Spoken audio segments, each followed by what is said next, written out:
Hey guys, welcome back to the channel. This is a story about what if Kami and Shinigami awaken Naruto bloodline. Before I start, please support for more amazing content and do consider subscribing to my channel and share this video with your friends. This is written by Uzumaki Shurochka and link in the description and support writer. Let's start the video. Naruto was trudging out of the hospital, having finally been released after the failed attempt to retrieve Sasuke. The general civilian and shinobi populace, if possible, was treating him worse than ever. As if they knew, which they probably do, thought Naruto what had just transpired in the hospital as he was being discharged. Flashback technique. As he was getting changed into his regular clothes in the changing room, Naruto heard the sound of Tsunade arguing with what sounded like an old man and woman. Curious as to what was being said, Naruto hurried to finish, mentally reminding himself to thank Shizune for grabbing him a clean, untorn jumpsuit from his apartment. "I'd hate to have to walk around in that bloody and torn one Kakashi brought me here in. Even the hospital gown would be more comfortable than that." Closing up his jacket, he leaned his ear against the door to better eavesdrop on the conversation. "How could the council do this without my approval? They didn't even give it to me to veto before putting it to petition for the populace, and there was no week-long wait to give everyone the chance to vote. They can't do this." Tsunade spoke with heated restraint. Strange, when Bachan is angry she usually either yells it for the world to hear or talks in that so cold hell would freeze from the chill voice. She must really not want any random person to hear whatever they're talking about. He didn't realize that Tsunade might not want him to hear the conversation, either. "We're sorry, Tsunade-sama, but while Naruto and Jiraiya went out to get you to become Hokage, Danzo managed to get some small laws passed to give the council more power. In the absence of a Hokage, there was no one to veto those laws before they could pass. This is the result of one of those laws passing. We came to tell you so you could break the news to him more gently before the council calls him in to tell him to his face or sends a messenger to inform him by simply throwing him out of the village gates," came the voice of an old woman Naruto had heard before but couldn't quite put a name to. "She sounds like that old lady that I sometimes saw with a Jujutsu. Wait, throwing him out of the village gate, someone's getting banished by the council without Bachan's approval. I've got a bad feeling I know the unlucky guy." Naruto's expression saddened. He wasn't an idiot about how the vast majority of Konoha's ruling council loathed the very air he breathed. Naruto quickly stepped out calmly, drawing their eyes to him. Tsunade practically burst into tears at the look of defeated acceptance Naruto pointed at her. Homura and Koharu also visibly became more distressed at the sight of a defeated Naruto, though not to the point of tears. Seeing this, Naruto knew it was as he suspected, he was the one being banished. Why now? Not even Naruto recognized his own voice for a moment. The failure of the mission, one of the new laws, allowed the council to decide the punishment given to individual shinobi for failing a mission. If they first get the approval of more than half the village civilians and shinobi, they could do so without consulting the Hokage, but only if the punishment were banishment or community service. Those who feel you are the contained rather than the container claim you let the Uchiha go to weaken the village. Danzo informed those who were neutral about the topic that you used a sizable amount of the Kyuubi's chakra during your fight with the Uchiha, claiming that the seal must be weakening, and that was only a matter of time until the Kyuubi could either corrupt or control you. There are still a good number of us who consider you as the Yondaime wished and trust in the Shinigami seal to hold, but apparently there isn't enough of us to stop this, certainly not enough of us on the council," the old man spoke, sounding worn down. Flashback technique, Kai. After that, they had told him why other than for emotional support they had chosen to come and tell him before the council could do it. Once the council officially informed him of his banishment, he would have an hour to leave the village. Doing it this way, he had time to seal up or pack his belongings and prepare himself for a long trip so that he could use the hour after the council informed him to let his friends know he was leaving the village. After he escaped Tsunade's embrace of death, Koharu had handed him a dozen empty storage scrolls to use in his packing and 2 in-use storage scrolls. Koharu explained that one of the scrolls was some stuff to help him get by on his own at first, while he said the other one had a time lock seal on it that he would be able to break after he was 16 and was from the Yondaime. The two elders then left, saying they would delay the council calling him to give him more time to take care of what matters. Naruto managed to pack most of his stuff while on autopilot. What will I do? Where will I go? What if they send Hunter in after me once I'm outside the village walls? Crap, that would be just like the council to do. What to do? Naruto stood as if dazed at this point, trying to figure things out. He knew that being banished meant that he would no longer legally be a part of Konoha. So while they couldn't consider him a missing nin and send Hunter in after him, the laws of Konoha would no longer protect him outside its walls. Not from any ninja who might just so happen to cross paths with him while on a mission from the council. Shit. There goes Ijiji-san's law to keep the truth about the Kyuubi and the seal secret. Now even my friends will hate me. Maybe I should leave before the council summons me to get a head start. Since the elders have already informed me of my banishment, I can just leave a letter saying that they told me and that I left peaceably like they asked. That way the council can't charge me as a missing nin for leaving before they banished me. Sitting down on the floor and picking up a piece of scrap paper he was going to leave behind, Naruto began to write hastily. An hour later. Morino Ibiki and Mitarashi Anko were not happy campers. They were standing outside of an apartment, banging on the door. They had already checked everywhere else in Konoha for the Gaki who they were ordered to escort to the council room. I don't care if the Gaki is mourning the loss of his teammate or his mission's failure has him moping. I'm busting down the door if he doesn't answer it in the next 30 seconds. Anko yelled, seething. Half a minute later, Ibiki and Anko were looking at a dirty but empty apartment, the door laying busted on its floor. Quickly, Ibiki looked at the paper with the address that their current target lived at on it and after quickly comparing it with the number on the door on the floor, said, well, it is the right room. Then where the hell is he? Better yet, where the hell is all his stuff? Anko was fuming as they looked through the empty apartment. Did the Gaki move and tell no one? Then again, I can't blame him for it if he did. I don't know, but Ibiki cut off as he noticed what appeared to be a note sitting on the kitchen countertop. Anko apparently noticed it too as she picked it up and began reading quickly. Then her eyes bugged out for a second and she was out the door rushing towards the Hokage tower, Ibiki right behind her and wondering what got into her. And why does she look even more pissed than usual? Between Konoha and the Valley of the End. Naruto was running along the same path he had not 1 week ago, mainly because he figured this was the last way they would expect him to go. He couldn't go to Sooner Wave because those were the first places they check. He was worried about heading for Iwa since he does resemble the Yondaime and their hatred for anything reminiscent of the man was known throughout the shinobi world. He wouldn't head to Kiri because he remembered Haku talking about the bloodline purges that cost him his family and his chance at a happy life. He hated the Mizukage with a passion for that. That leaves Grass, Aim, Kumo, Waterfall, Snow, and a few other small independent countries and islands. Seeing as I killed Aoi and he was in Aim Jounin, that country is probably out. Maybe Kumo. They've been on shaky terms with Konoha since the Hyuga abduction incident anyway, so they won't care that I'm on the run from Konoha, but since Grass is closer right now, I'll go ahead and see what's there and make my decision based upon that. If Odo is in Grass instead of beyond it, I'll be better off elsewhere. But that thought Naruto jumped down into the large clearing ahead, gazing forward on the spires of bone that littered what was once a small grass-covered flatland in the middle of a dense forest.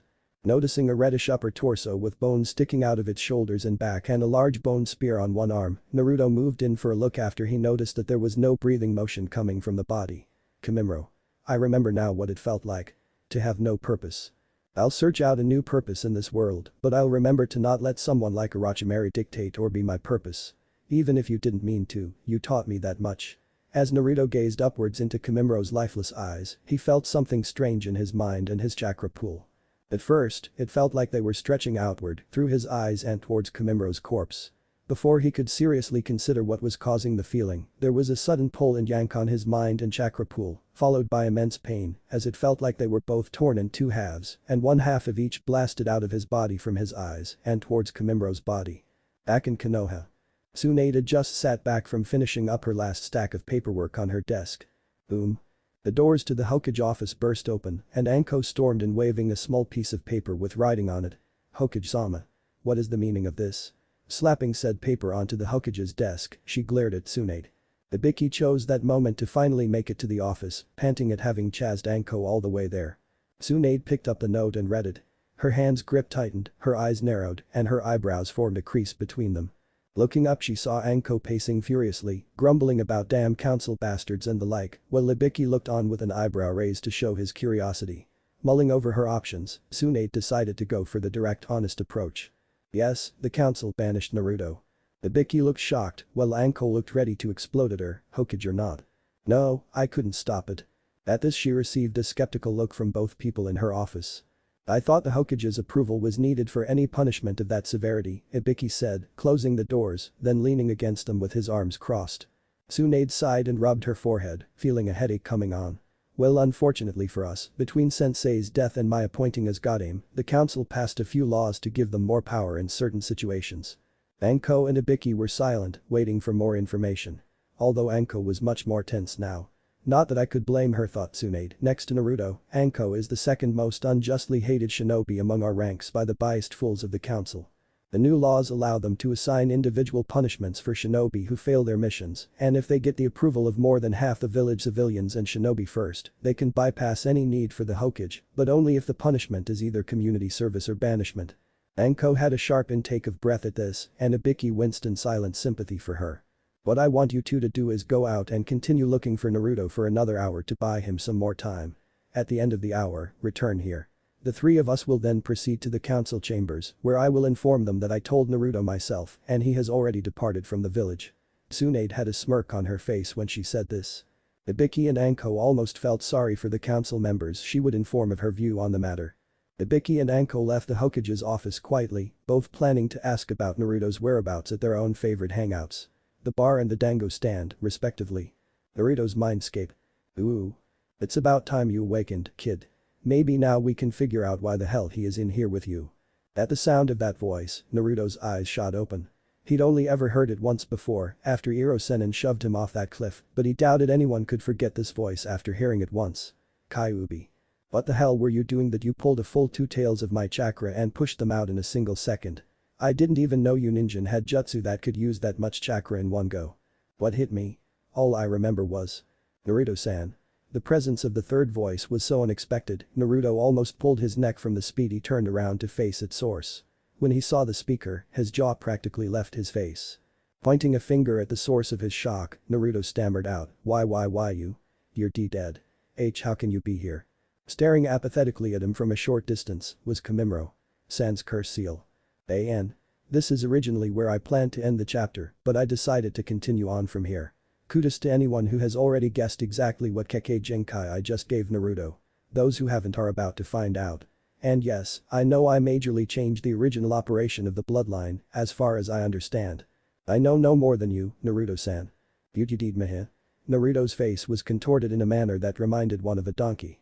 That along with his words, made it clear that he was confused to the point that even his thoughts weren't coherent. Maybe I should come down there and look more closely at this. Something's off about your eyes, kid.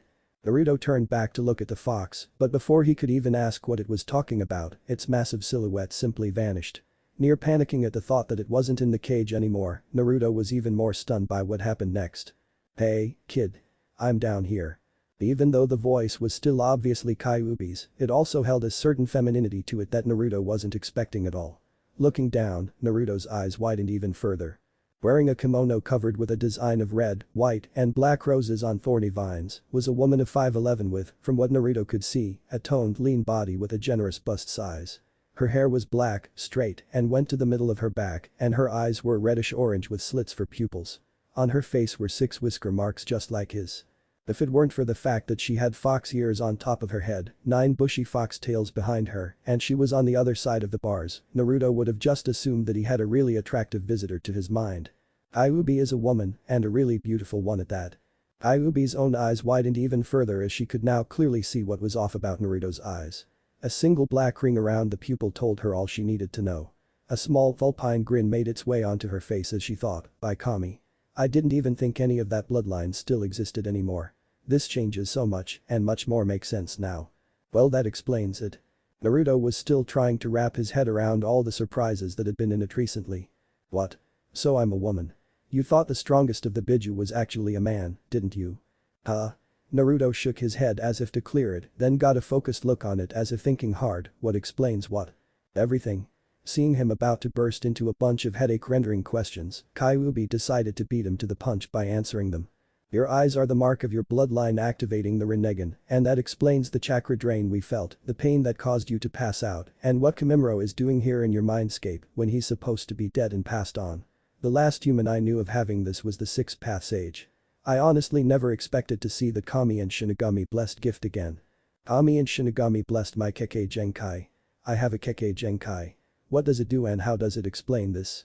He gestured to Kamimuro's presence in his mindscape to expand on what he meant. Kami and Shinigami did bless this Kekkei Genkai.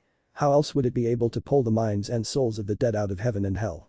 Naruto almost lost his jaw again at that. There is several aspects to this bloodline.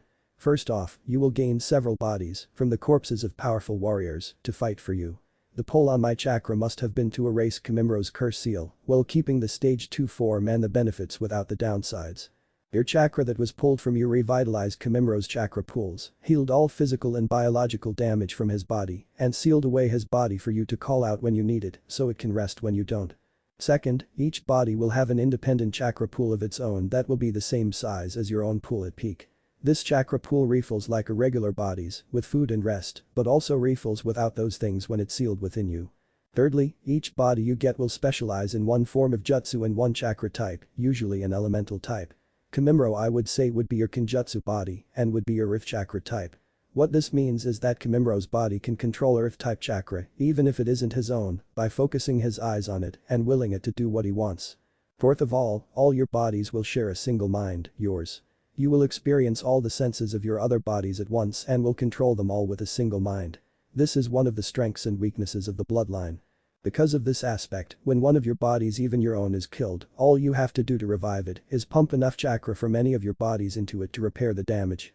Since your mind is shared by all your bodies, even if your original body is killed, the other bodies still carry your mind, so you can still revive it. Wouldn't my brain overload from the sensory input? Fifthly, it brings back the soul and mind that originally owned the body and cages it within your mindscape, so you can learn to use the body to its fullest from them. If they refuse to teach you, you'll absorb information from their mind as you sleep, but otherwise they can teach you while you're awake by instructing through mind talking.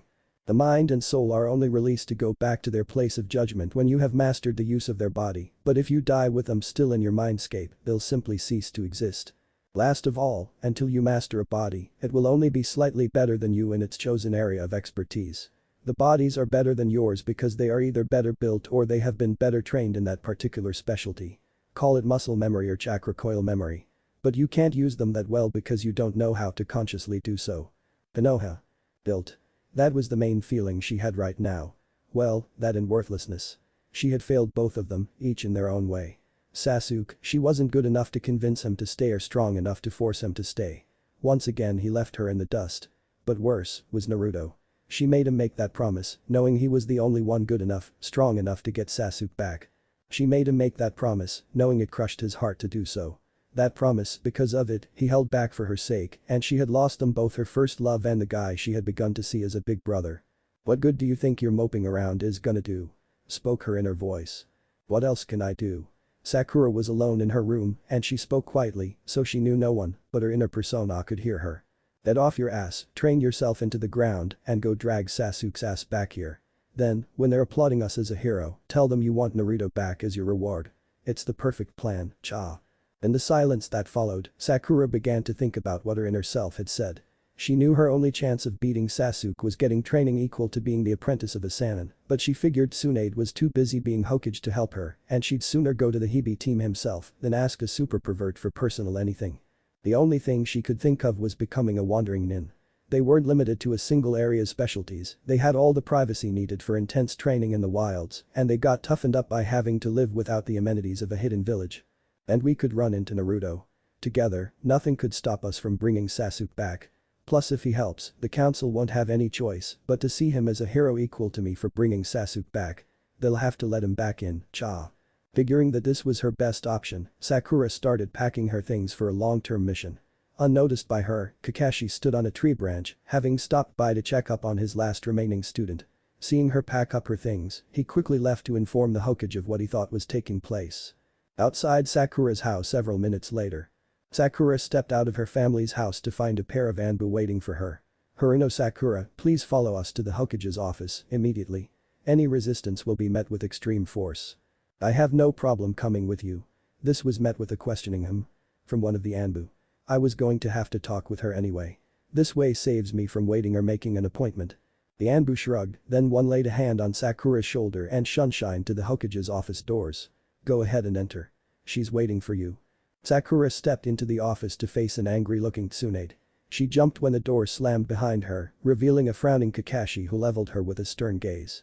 She briefly wondered what was wrong before realizing that they could see her stuffed full pack. She quickly took a proper formal stance before the Hokage and began to speak. Hokage-sama, I request permission to take an indefinite leave for the purpose of training outside the village. Sakura wished she had a camera. The look of shocked surprise on Tsunade's face was a once-in-a-lifetime view for most people. Haruno Sakura, your request is declined. But, Hokage-sama. Tsunade slammed her hands on her desk, silencing Sakura's protests. I will not have you chasing willy-nilly after that Icha. This isn't about Sasuke. Tsunade leveled Sakura with a critical glare as she calmed herself to better make her argument. Editing out anything about her inner voice, Sakura bared the skeleton of her plans to Kakashi and the Godame. Naruto's mindscape. And that's how I can help improve your Kekkei Genkai. Although I can only do this because you're my host, otherwise Kami and Shinigami would get pretty pissed that I played around with their gift. At this point both Kimimaro and Naruto were speechlessly staring at Kyuubi with eyes the size of dinner plates. Kyuubi simply stood with her arms crossed waiting for the reaction she knew would be coming. Blinking, Naruto breaks out of his dumbfounded state. Why would you do all that? I mean, what's in it for you, or what's the catch? Putting on a fake hurt expression, Kyuubi asked, what makes you think I'm doing this at a cost to you? Naruto narrowed his eyes at her. I am familiar with how bloodlines were made. They were given to humans who either did something on their own that a superior being favored, or they had to perform tasks to repay the being who gave them their bloodline. You guys don't do this kind of stuff for free. Kyuubi chuckled for a few seconds, then smiled at Naruto. Good, your mind has gotten sharper from this. Yes, I'll be getting something out of this. A little freedom.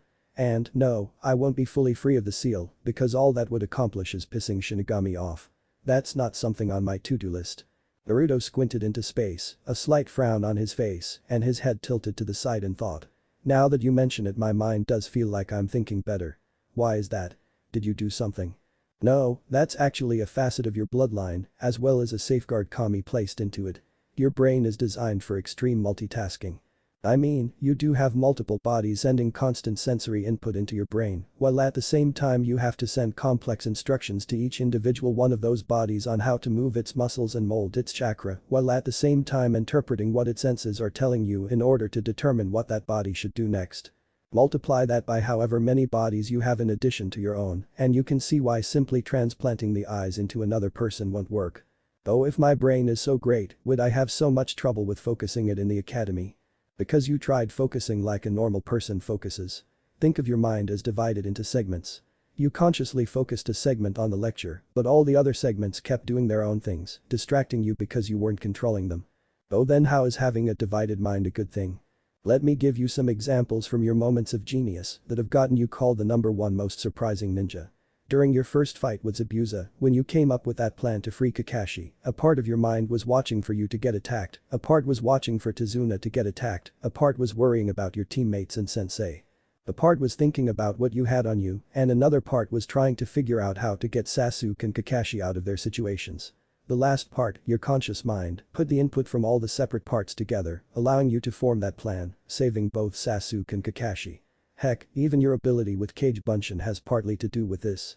Even with enough chakra, most ninja can only divide their mind so many times, further limiting the number they can create. Since your mind was made to be divided, however, you can make far more Kage Bunshins.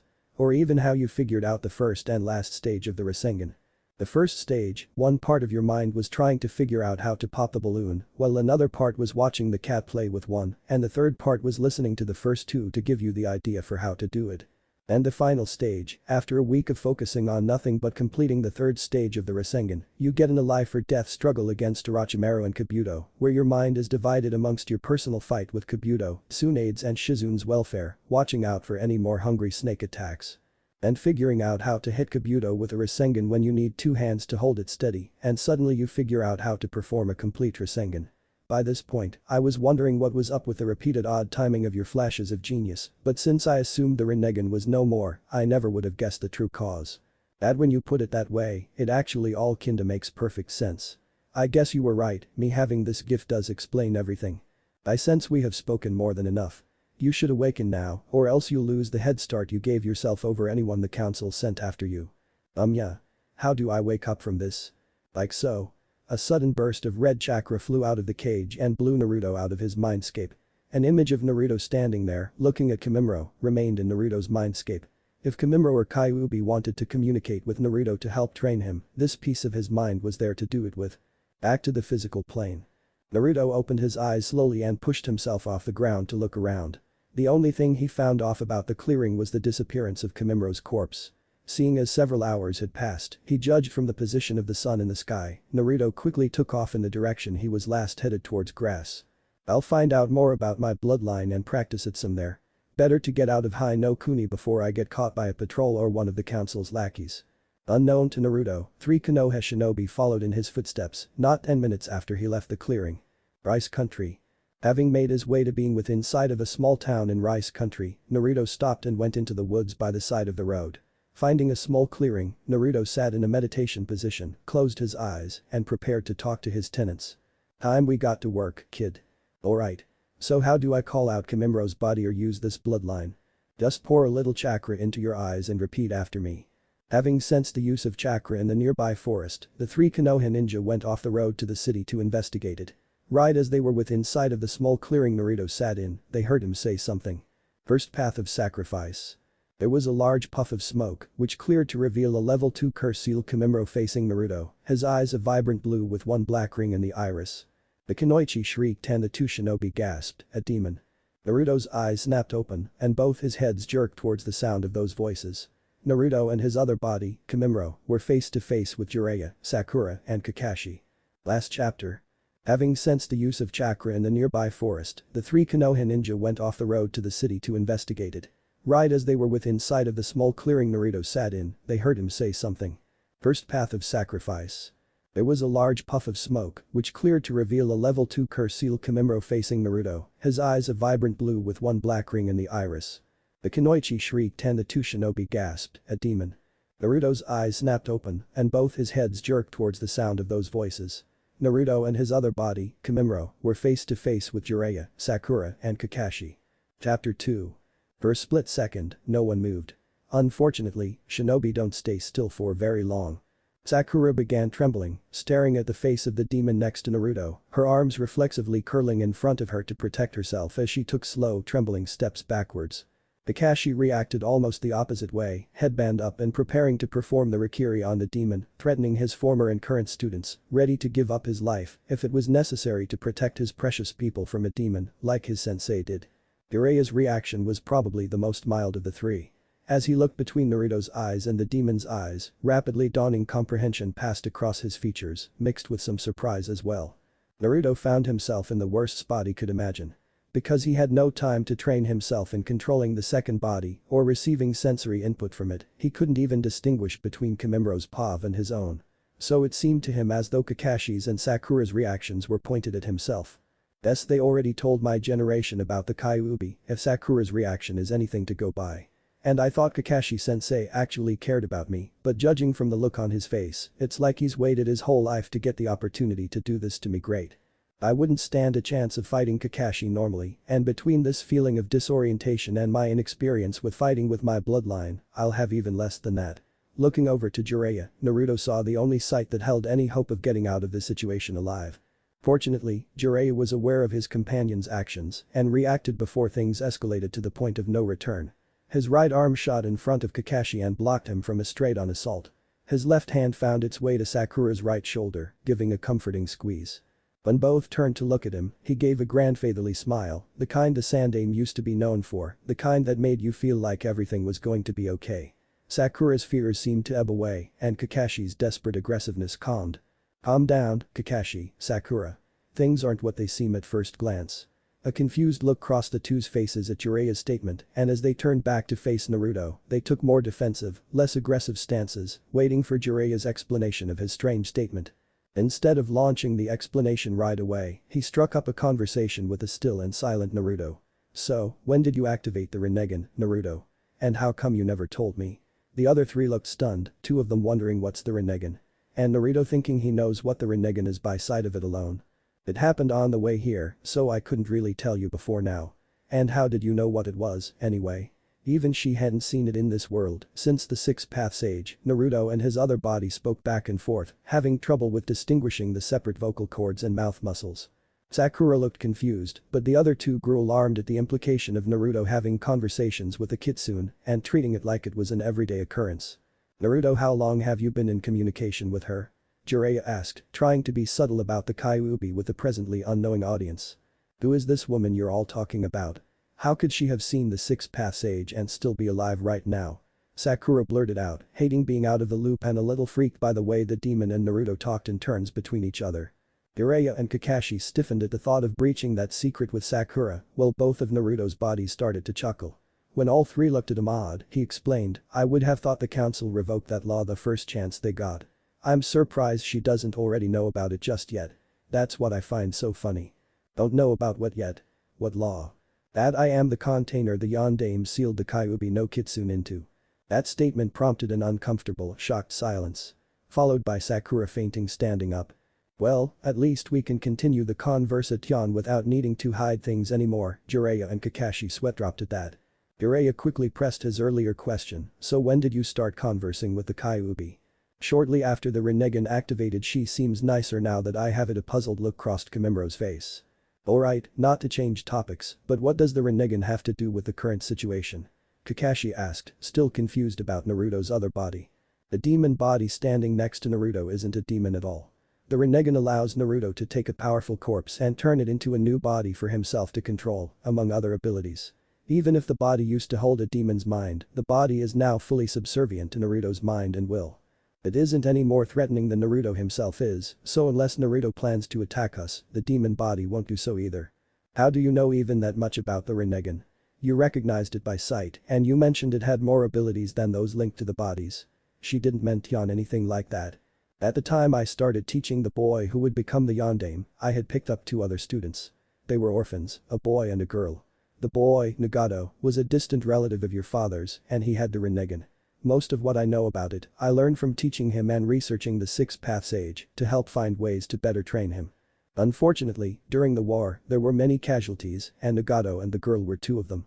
Despite the fact that Nagato and your father were related, your father never activated the Rinnegan, so all who knew about it simply assumed he didn't have the genes for it. I guess now I know it was simply a fluke that he never awakened it." A shock went through Naruto's system, Kimimuro puffed out of existence, and his Rinnegan turned off as the truth of Jiraiya's statement hit him like a ton of bricks. Not that Jiraiya had seen another Rinnegan user or trained him, but that Jiraiya knew who Naruto's father is or was. Shock gave way to anger in the blink of an eye, and Naruto's fists clenched tight. His face twisted into a scowl, and he lowered it so his eyes couldn't be seen through his bangs. "You knew," he growled out. "And you never told me." Jiraiya could feel the sweat roll down his forehead as he realized the monumental screw-up of a slip of the tongue he'd pulled off now. Prior to this occasion, he'd made certain to never, ever mention Naruto's parents as such in anyone's presence. When Naruto had asked him about it, or if he knew where the Yondaime had got him at the last minute like that, he'd even lied to his face and told him he didn't know. Jiraiya realized he had one chance to do damage control on his trust relationship with Naruto right now. And that was by telling him the absolute truth right here and now. "Naruto, your parents, they were Namikaze Minato, the Yondaime Hokage, and Uzumaki Kushina, formerly of Whirlpool. Your mother died giving childbirth and your father, you know how he died." Naruto looked like he won the lotto only to have his puppy get run over. Kakashi looked like somebody had transplanted a dinner plate in place of his good eye.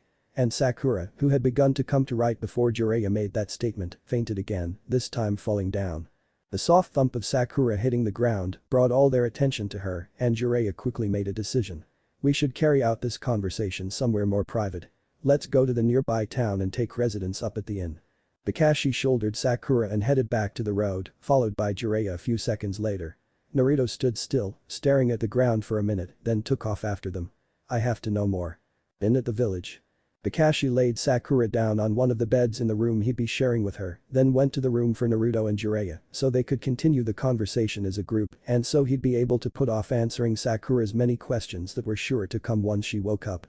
Once Kakashi was in the room, Jiraiya shut the door and performed that silence and blindness seal, which kept all sounds and sights inside the room and while still letting such from outside in.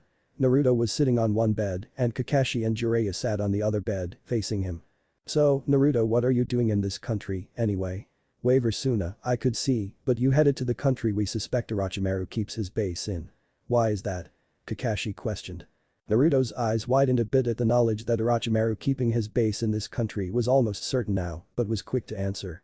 "I honestly wasn't certain if Orochimaru's base was here or in the following countries, but I figured if the council sent their dogs after me, this is the last direction they'd expect me to go.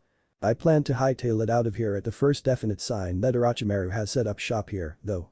Between his unnerving obsession with little boys and his equal obsession with Kekkei Genkai, I wouldn't want to chance him taking any interest in me." Naruto shuddered at the thought. "So, what are you 3 doing out here where you suspect Orochimaru's base is?" "Well," Jiraiya said, "it like this, see. The Noha, Hokage's office. Tsunade-sama, are you sure it was wise to send those three out to retrieve the Uchiha? Shizune asked, looking troubled. It has less to do with the Uchiha and more to do with Naruto. Sakura's plan wasn't foolproof, but it's better than sitting around doing nothing. Even if it fails, we'll still have a Kunoichi undergoing real training out there, and Jiraiya and Sakura can keep a lookout for Naruto to help him out some. It's a win-win situation. Either Naruto gets back his rights as a Konoha shinobi, or they can offer Naruto support and training. Tsunade said across her steepled fingers. Hi, Tsunade-sama. Unnoticed by either of them, a man wearing an Anbu mask bearing the mark of Na eavesdropped on the conversation and went to report it to his master. Back at the inn. So you see, that's the main plan. It was mostly Sakura's idea, but after hearing it, the rest of us jumped on board and refined it. Now that we've found Naruto, we can change the backup plan some to account for you not having to look for him, Jiraiya-sama. Yeah, we can. What's this backup plan and how does me being here change it? Jiraiya cleared his throat, then said, in the event that the second Sasuke retrieval mission meets failure, I am to take Sakura as my official apprentice and you as my unofficial apprentice, and then I am to train both of you to be strong enough to take down Sasuke on your own. Kakashi will return to Konoha to give a report on the mission's failure and Sakura's status as my apprentice immediately after the mission fails. Naruto mumbled. So. We start out to find Sasuke tomorrow, yeah. Yeah, so let's try to get a good night's sleep, Gaki. Kakashi went back to the other room and sighed when he saw Sakura awake and aware. I really doubt I'll be getting a lot of sleep tonight. As soon as he finished this thought, the questioning began. As Naruto laid down in bed, he realized that amidst the back and forth questions, he'd forgotten all about the questions he really wanted the answers to. Damn it. I forgot to ask for more about my parents. I'll have to spend the rest of the mission pestering them with questions to get back at them for distracting me like that. Heh. Time skip of a few days. All went less than well, as Sasuke was nowhere to be found in the base that they'd searched, and Sasam's friend was beyond saving.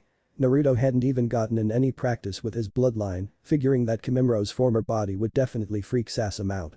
Outside Orochimaru's newly ruined lair. Sakura and Naruto were doing their best to comfort a crying Sasam, while Jiraiya and Kakashi stood off to the side talking quietly. Kakashi, I need you to do something for me before you return to Konoha. What for? It'll help in training Naruto's Kekkei Genkai in a way I cannot easily do alone. And it will help Naruto's Kekkei Genkai itself. It shouldn't take you too long. Alright, then. What is it you need me to do? An hour later, Sasam is reunited with the anti-Orochimaru Fuma clan members, and the four who once called Konoha their home were leaving the village the Fuma clan was based in. About 10 minutes walk out, Jiraiya suddenly stops walking. Everyone else stops and looks back at him. Jiraiya pulls out a scroll and says, it's time we got the two of you training. Then he tosses the scroll to Sakura and says, that scroll contains exercises to increase your chakra capacity and physical capabilities. Until you can complete all the exercises in that scroll, you won't be ready for personal training of any kind under me, Sakura. She opens the scroll and looks at it for a minute before looking back up at Jiraiya, pale-faced. Jiraiya motions to the woods to the right and Sakura trudges off into them with her head down to work on the exercises in the scroll. Once she was out of sight, Jiraiya and Kakashi both look at Naruto, whom is practically jumping out of his skin from containing his excitement for training. Suddenly, Naruto looks at Kakashi like something clicked in his head. Hey, Kakashi-sensei. Aren't you supposed to be on your way to Konoha to give those reports? Actually yes. But Jiraiya here asked me to do something to help with your training, a specific task, and I agreed, so I'll be around you for a little longer. Naruto looked at Jiraiya, who had his arms crossed and a smug grin on his face. Naruto, Jiraiya began, the first part of your training in the Rinnegan must be to get you accustomed enough to having multiple bodies that you can effectively use them in combat situations. When I used this training with Nagato, we called it long distance and multiple places training. In order to perform this training, we first need you to call out one of your bodies. Right? Hey Kyuubi. How do I do this again? So I just push chakra out your eyes and say. The first path of sacrifice. When the poof of smoke cleared, the level 2 curse seal form of Kimimura's was once again revealed to the two shinobi. So what do I do now? Naruto and Kimimura asked. You probably notice you are having a difficult time telling which body is giving you which set of sensory input, right? Naruto just nodded his head to Jiraiya's question. This is because you are receiving the exact same information through two set of senses that are a mere 2 feet apart, creating a disagreement in what they perceive as one view is just slightly askew of the other, messing with your mind. The best way to deal with this is to move one body to a completely different area, then get used to using two bodies with one mind. Once your mind has gotten acquainted with this exercise, it can recognize each body's unique signature, and it will be possible to have two of your bodies next to each other without the input messing up your coordination. In other words, it's easier to start with your bodies separated and then work towards each other. Okay. What your second body and Kakashi will be doing is going back with ease. Here Jiraiya held up 4 scrolls with seals written all over them and picking up the corpses of those other members of the Odo 4 to use later for more bodies. Well, you get used to normal ninja movement with your unusual second body. It has a tail. With Kakashi, I'll be training the main you right here in various things, as well as talking about what all I'll be teaching you while you're with me. That should help you adjust to using 2 bodies simultaneously much faster. I think I get it, but Naruto attempted to move Kamimuro's foot but wound up stumbling forward himself. How am I supposed to even follow Kakashi away from here when I can't even coordinate my movements well enough to walk the right body? Kakashi took a few steps forward and placed one hand on Kamimuro, the other forming a basic one-handed seal. You don't. I take care of that. With a swirl of leaves Kakashi had shunshined Kamimuro and himself closer to the border between rice and fire country, leaving behind a momentarily disoriented Naruto and a smiling Jiraiya. Jiraiya pats Naruto on the shoulder and gestures to a bench by the side of the road. Let's sit down and talk about what you'll be learning under me in the foreseeable future. Naruto slowly made his way to the bench and sat down almost gingerly, looking at Jiraiya the whole while. Jiraiya sat next to him, relaxing on the bench before he looked at Naruto seriously. We'll be going over a lot, so to make it easier for you to remember I'll split it into 2 simple categories: training to help you with your Rinnegan and training that has pretty much nothing to do with your Rinnegan. For the Rinnegan, I'll be teaching you the proper way to use those eyes, chakra control, elemental chakra training, taijutsu, strategy, and various ninjutsu to help out with the main weakness of the Rinnegan for you. Wait, what weakness is that? Naruto was beginning to adjust to having 2 separate bodies now that they weren't in constant conflict with each other. While using the secondary body powers of the Rinnegan, it is dangerous for you to use the Kage Bunshin or any variation thereof. What? Why? While the body is out, the section of the mind that body is connected to is separated from the rest of your mind by a sort of bubble that allows you to discern sensory input and directions given to that body from your others. When you perform Kage Bunshin and its variations, it divides up your mind randomly. If its random division cuts into that bubble, your connection with that body will be permanently lost. It's the only way for you to permanently kill one of your secondary bodies. But most of my skills and strategies in a fight revolve around my use of Kage Bunshin and the mass version.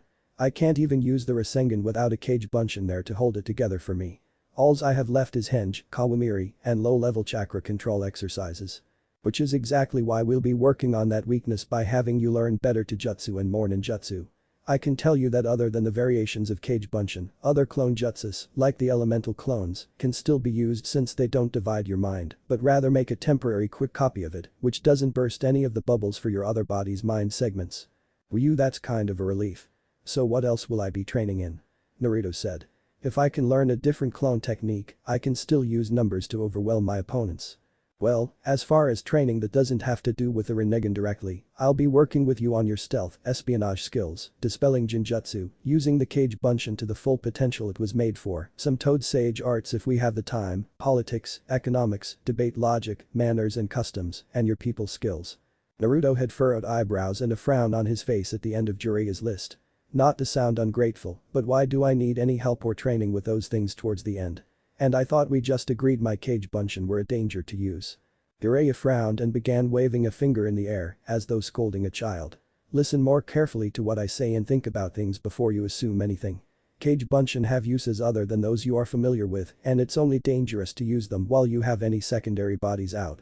As for everything from politics onward, consider those skills that are part of everyday life for wandering nins like yourself, and they are also a necessary part of your espionage and infiltration skills. What good would having an excellent false background story and a flawless disguise do if you knew nothing about the politics of the area you claim to be from? How can you pretend to run a business if you have no idea how to do it for real? Or how would you even know which kind of business to claim you're looking to set up if you have no idea about the economics of the supply and demand balance in the area for various goods and services? How would you pretend to belong to high society if your manners are atrocious and you follow none of the customs because you don't know them? How can you expect your cover to not be blown if you resolve all your arguments with fists instead of words? Naruto found himself speechless, unsure of what to say as his sensei lectured him about the importance of those things he had questioned the value of learning. Jiraiya sighed before continuing, even when not on an infiltration mission, wandering nin need to have skills and knowledge in all those areas in order to keep themselves alive. Naruto looked at Jiraiya, head tilted to the side and eyes wide open, and asked, "What do you mean, sensei? How could not knowing those things kill me?" Jiraiya got a thoughtful frown on his face and crossed his arms over his chest in a serious manner. Many different ways. Say you didn't consider the political environment of the country you were fleeing into before you went there. If you had fled to water country or earth country, you could very easily be dead right now.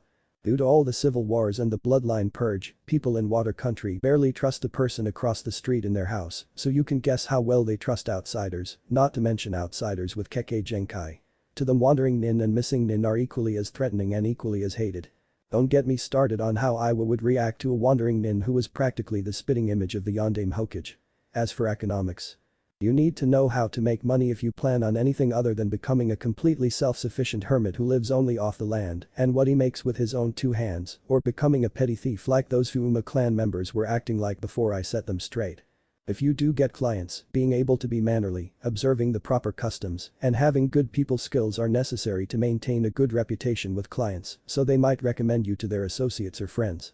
And solving all your problems with your fists first and your brain second is a good way to wind up in bingo books, and then any bounty hunter or ninja looking for a quick buck will look to kill you at the first opportunity. You don't exactly have a village you can run to if you get in a tough spot, now do you? Naruto bowed his head. No, I don't. Suddenly his head jerked up, she isn't there. Jiraiya blinked at Naruto's sudden random statement, confused for the moment. With Kakashi and Kimimaro. After looking for about 10 minutes among the chopped up trees, Kakashi decided to speed things up manually.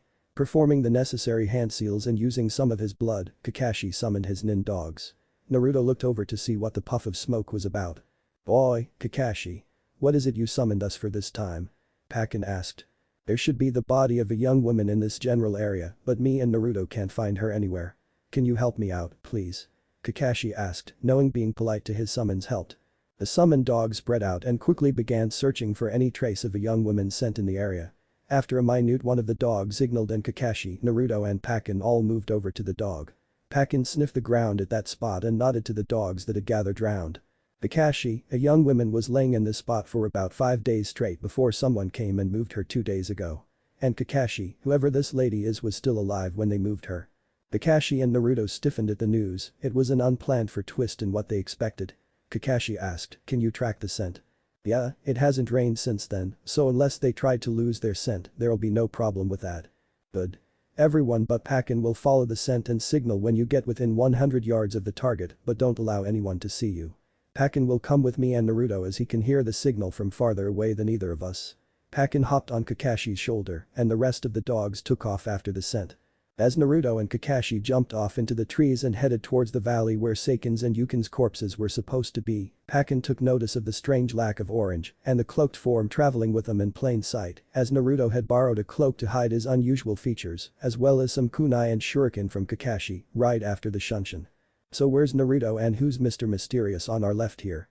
"Believe it or not, Pakin, that guy is Naruto." Kakashi could feel the disbelieving look Pakin directed at him. "It's part of a bloodline he activated a few days ago. Gives him secondary bodies that differ completely from the original." Pakin appeared to be thinking. "But Jiraiya and Naruto." After Naruto had explained his little outburst which prompted Jiraiya to have pleasant recollections of his late student doing similar things, Jiraiya had decided to have Naruto perform a multifunction exercise. Naruto would learn about politics while performing squat, sticking to the bottom of a branch and holding leaves in various places around his body with chakra. Yeah. Naruto thinks Jiraiya is a slave driver too, but he loves the training and attention more than he hates the near impossibility of the task. That and he thrives on challenges. Kakashi and Kimimaro. Having arrived at the spot where Kankuro dumped the corpses out of his puppet, Naruto and Kakashi were relieved and not so relieved to find the bodies of Seiken and Yukin laying there. The unsettling part was the smell. Remember, it's been over a week and it rained heavily the day they were deposited here. A pair of soggy rotting corpses would absolutely reek after a week. Despite being a nin dog who could handle the smell of death, Pakin still had a strong preference to avoid the smell if it had time to fester. "I'll let you two handle this. I'll regroup with you when you're done."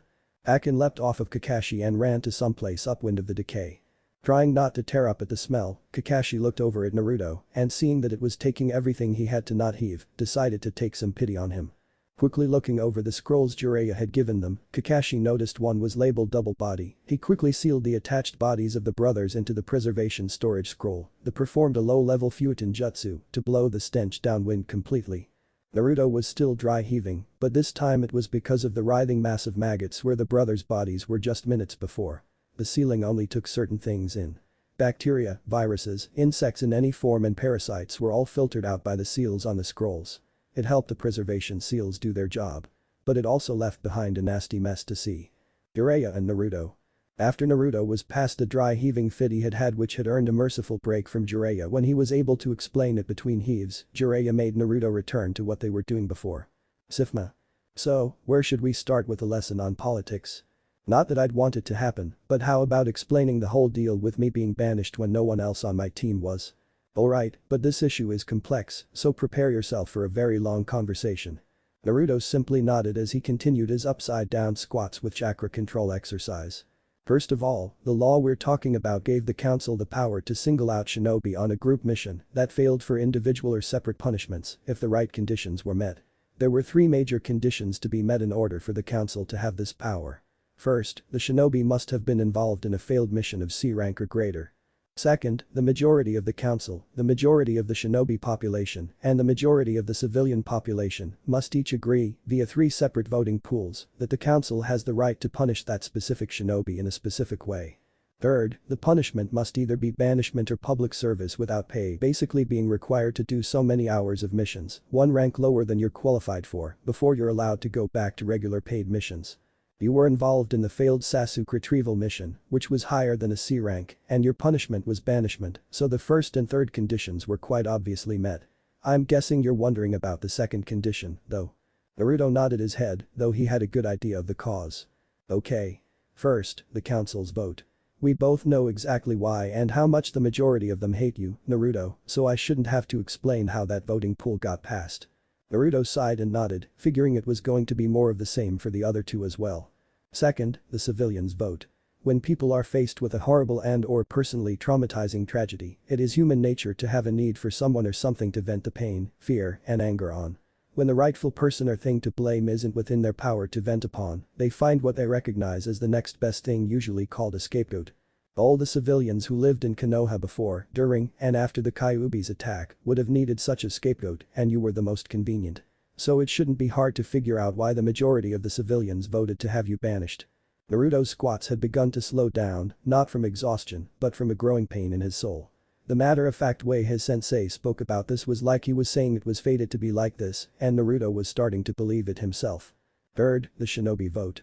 This was where things got iffy, and people had to be convinced to make it go through. Shinobi, at least the good ones, are trained to separate their emotional and logical responses to a situation and choose the logical one in such occasions as this vote. So the majority of them wouldn't have allowed their pain or anger to cloud their judgment to vote to banish a perfectly good shinobi. Which was why Danzo had to step in before the vote and inform them of certain facts. Danzo took the mission reports for the Sasuke retrieval mission and convinced those logical shinobi that the seal must be weakening if that much of Kyuubi's chakra was leaking out into you. Even though they still didn't see you as Kyuubi incarnate, with Danzo giving them his version of the facts, they would be forced to see you as a primed explosive tag that would release the Kyuubi on those around you when you went off. What's the most logical thing to do with an explosive tag that cannot be destroyed or disarmed that is in your home, near your precious people? Get it as far away as possible. Naruto said. I don't know whether to feel sad that they saw me that way or happy that they didn't throw me out because of blind hatred. Naruto's head suddenly snapped up and he lost a few leaves in a moment of surprising realization. Wait a second. How the hell did Danzo get his hands on the mission report when only the Hokage is supposed to have access to those? And how did he know about me using the Kyuubi's chakra? I didn't have a chance to give my official report before the council handed down my sentence, and no other than Sasuke was there when I used it. I really doubt Sasuke decided to mail Konoha a letter telling them I used the red chakra. Jiraiya sighed.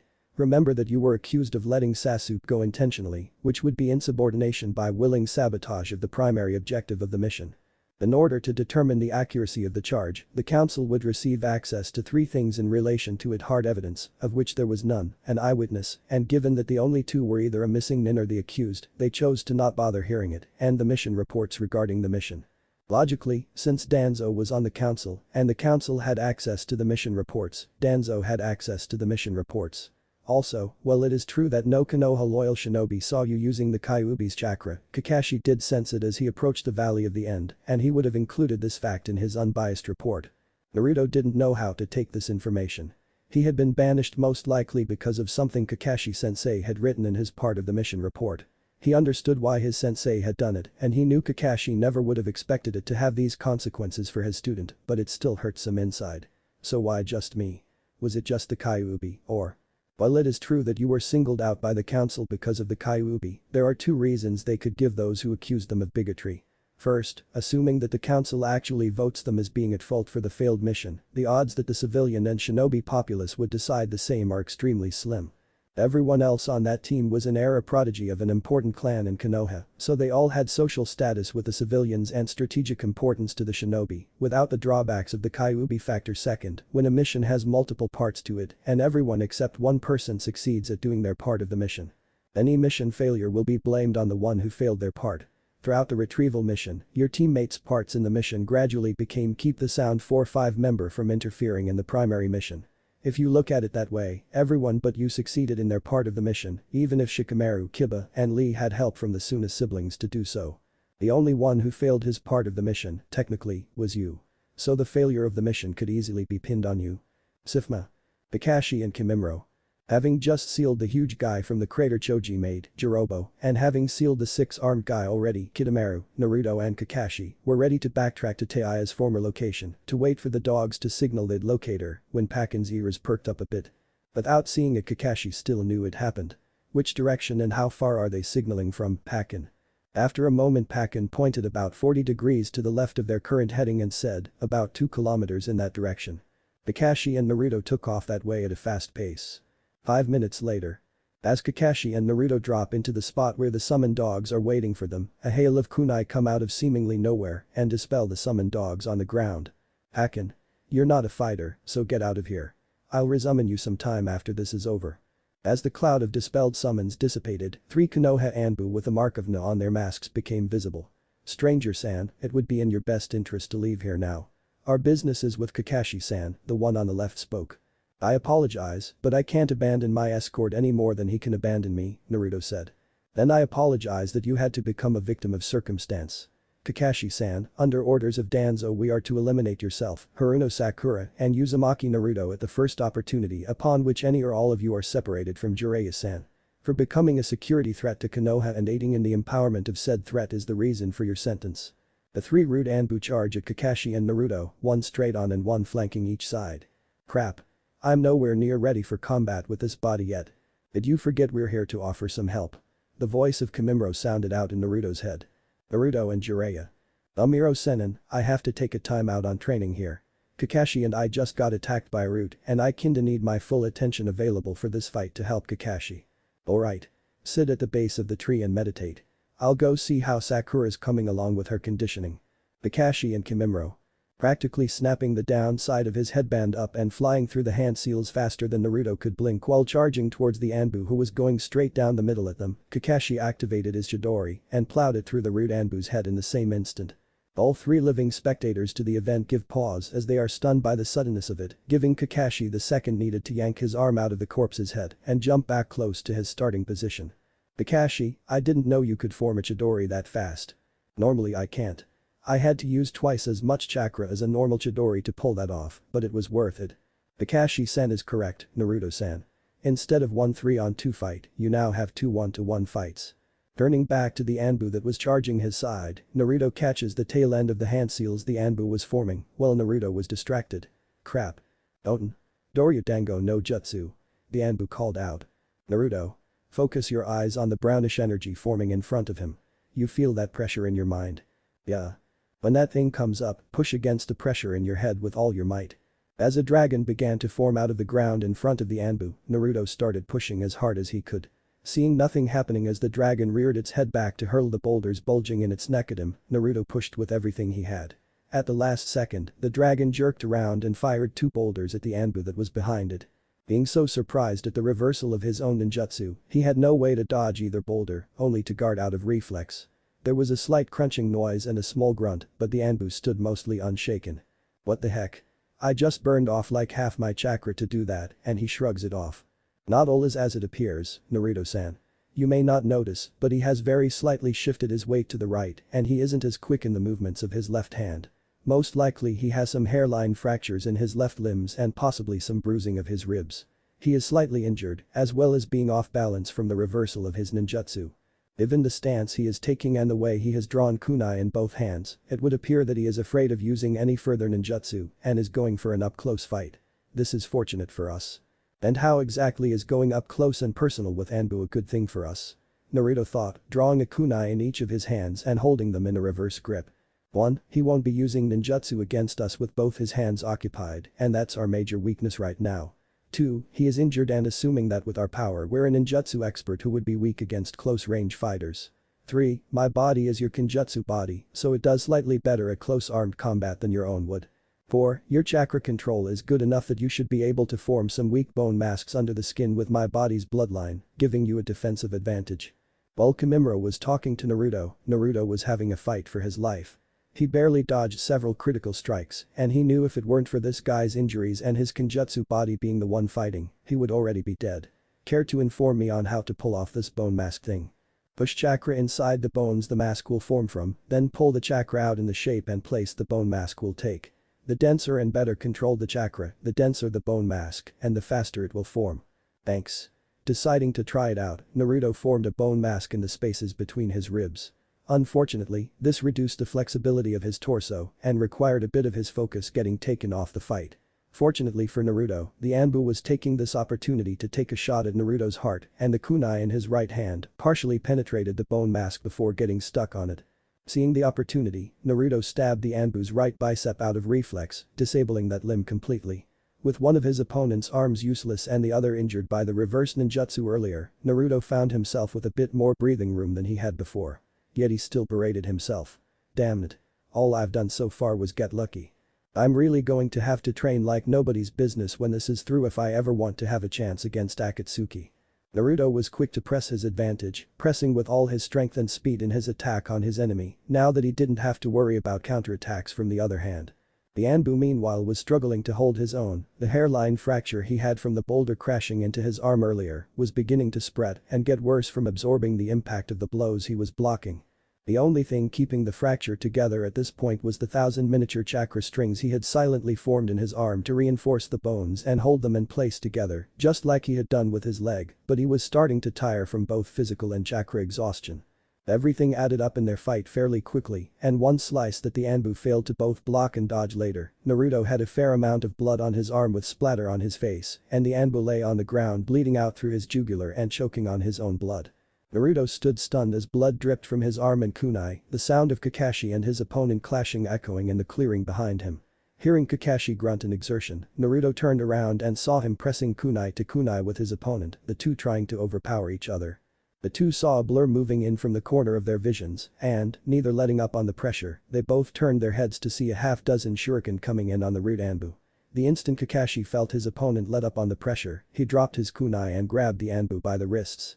Using his Sharingan to predict the Anbu's movements, he held his ground for the second it took the shuriken to hit their target. With the rude Anbu disabled by his injuries, Kakashi released his wrists, disarmed him of his kunai, and plunged it into the Anbu's heart in a single smooth motion. Panting, Kakashi quickly pulled his headband back over his Sharingan and sat down. The three rude operatives sent to kill him and both his former students were dead, so he felt pretty safe for the moment despite the nagging voice in the back of his head that he was forgetting something important. Looking over to his bloody former student, he recognized the look on his face. "What's wrong, Naruto? I know that wasn't exactly your first kill." Naruto looked up at Kakashi, trying to find the words to express his emotions at the moment. It wasn't the same as the other times. The aim Jounin and that tyrant in Snow Country when I hit them with a Rasengan they flew away and died out of sight without any mess like this.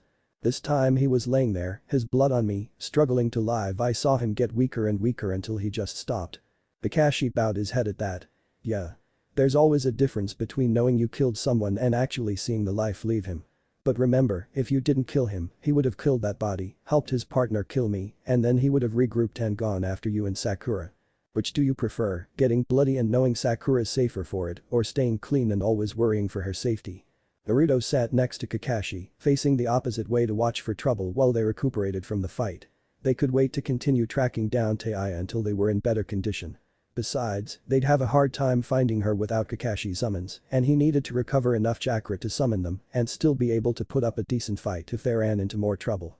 Unseen by the two in the clearing, the last rude Anbu of the four-man squad left the area to report to Danzo about this strange man with unusual powers that was helping the little group they were sent to exterminate. He felt no guilt for sending his squad to its death to test out the unknown male, because like they say, in the shinobi world, information can mean more than many lives. Naruto and Jiraiya. Naruto was telling Jiraiya all the details of what had happened before, during, and after the fight, while Jiraiya was writing it in a report he'd sent by Summon to Tsunade, so she knew what was going on behind her back. Last chapter. Naruto sat next to Kakashi, facing the opposite way to watch for trouble while they recuperated from the fight. They could wait to continue tracking down Taiya until they were in better condition. Besides, they'd have a hard time finding her without Kakashi's summons, and he needed to recover enough chakra to summon them and still be able to put up a decent fight if they ran into more trouble. Unseen by the two in the clearing, the last rude Anbu of the four-man squad left the area to report to Danzo about this strange man with unusual powers that was helping the little group they were sent to exterminate. He felt no guilt for sending his squad to its death to test out the unknown male, because like they say, in the shinobi world, information can mean more than many lives. Naruto and Jiraiya. Naruto was telling Jiraiya all the details of what had happened before, during, and after the fight, while Jiraiya was writing it in a report he'd sent by Summon to Tsunade, so she knew what was going on behind her back. Chapter 3. 2 days prior. Taiya didn't know whether to bless her stars or curse the heavens, though given her preference for the latter, she'd probably be doing it either way. She'd survived the Wind Mistress's attack in the aftermath, but one of the logs had pinned and crushed her legs. In such dire straits, she knew using chakra would do her no good. Even if she summoned, her minions would be no help as she couldn't control them without her flute.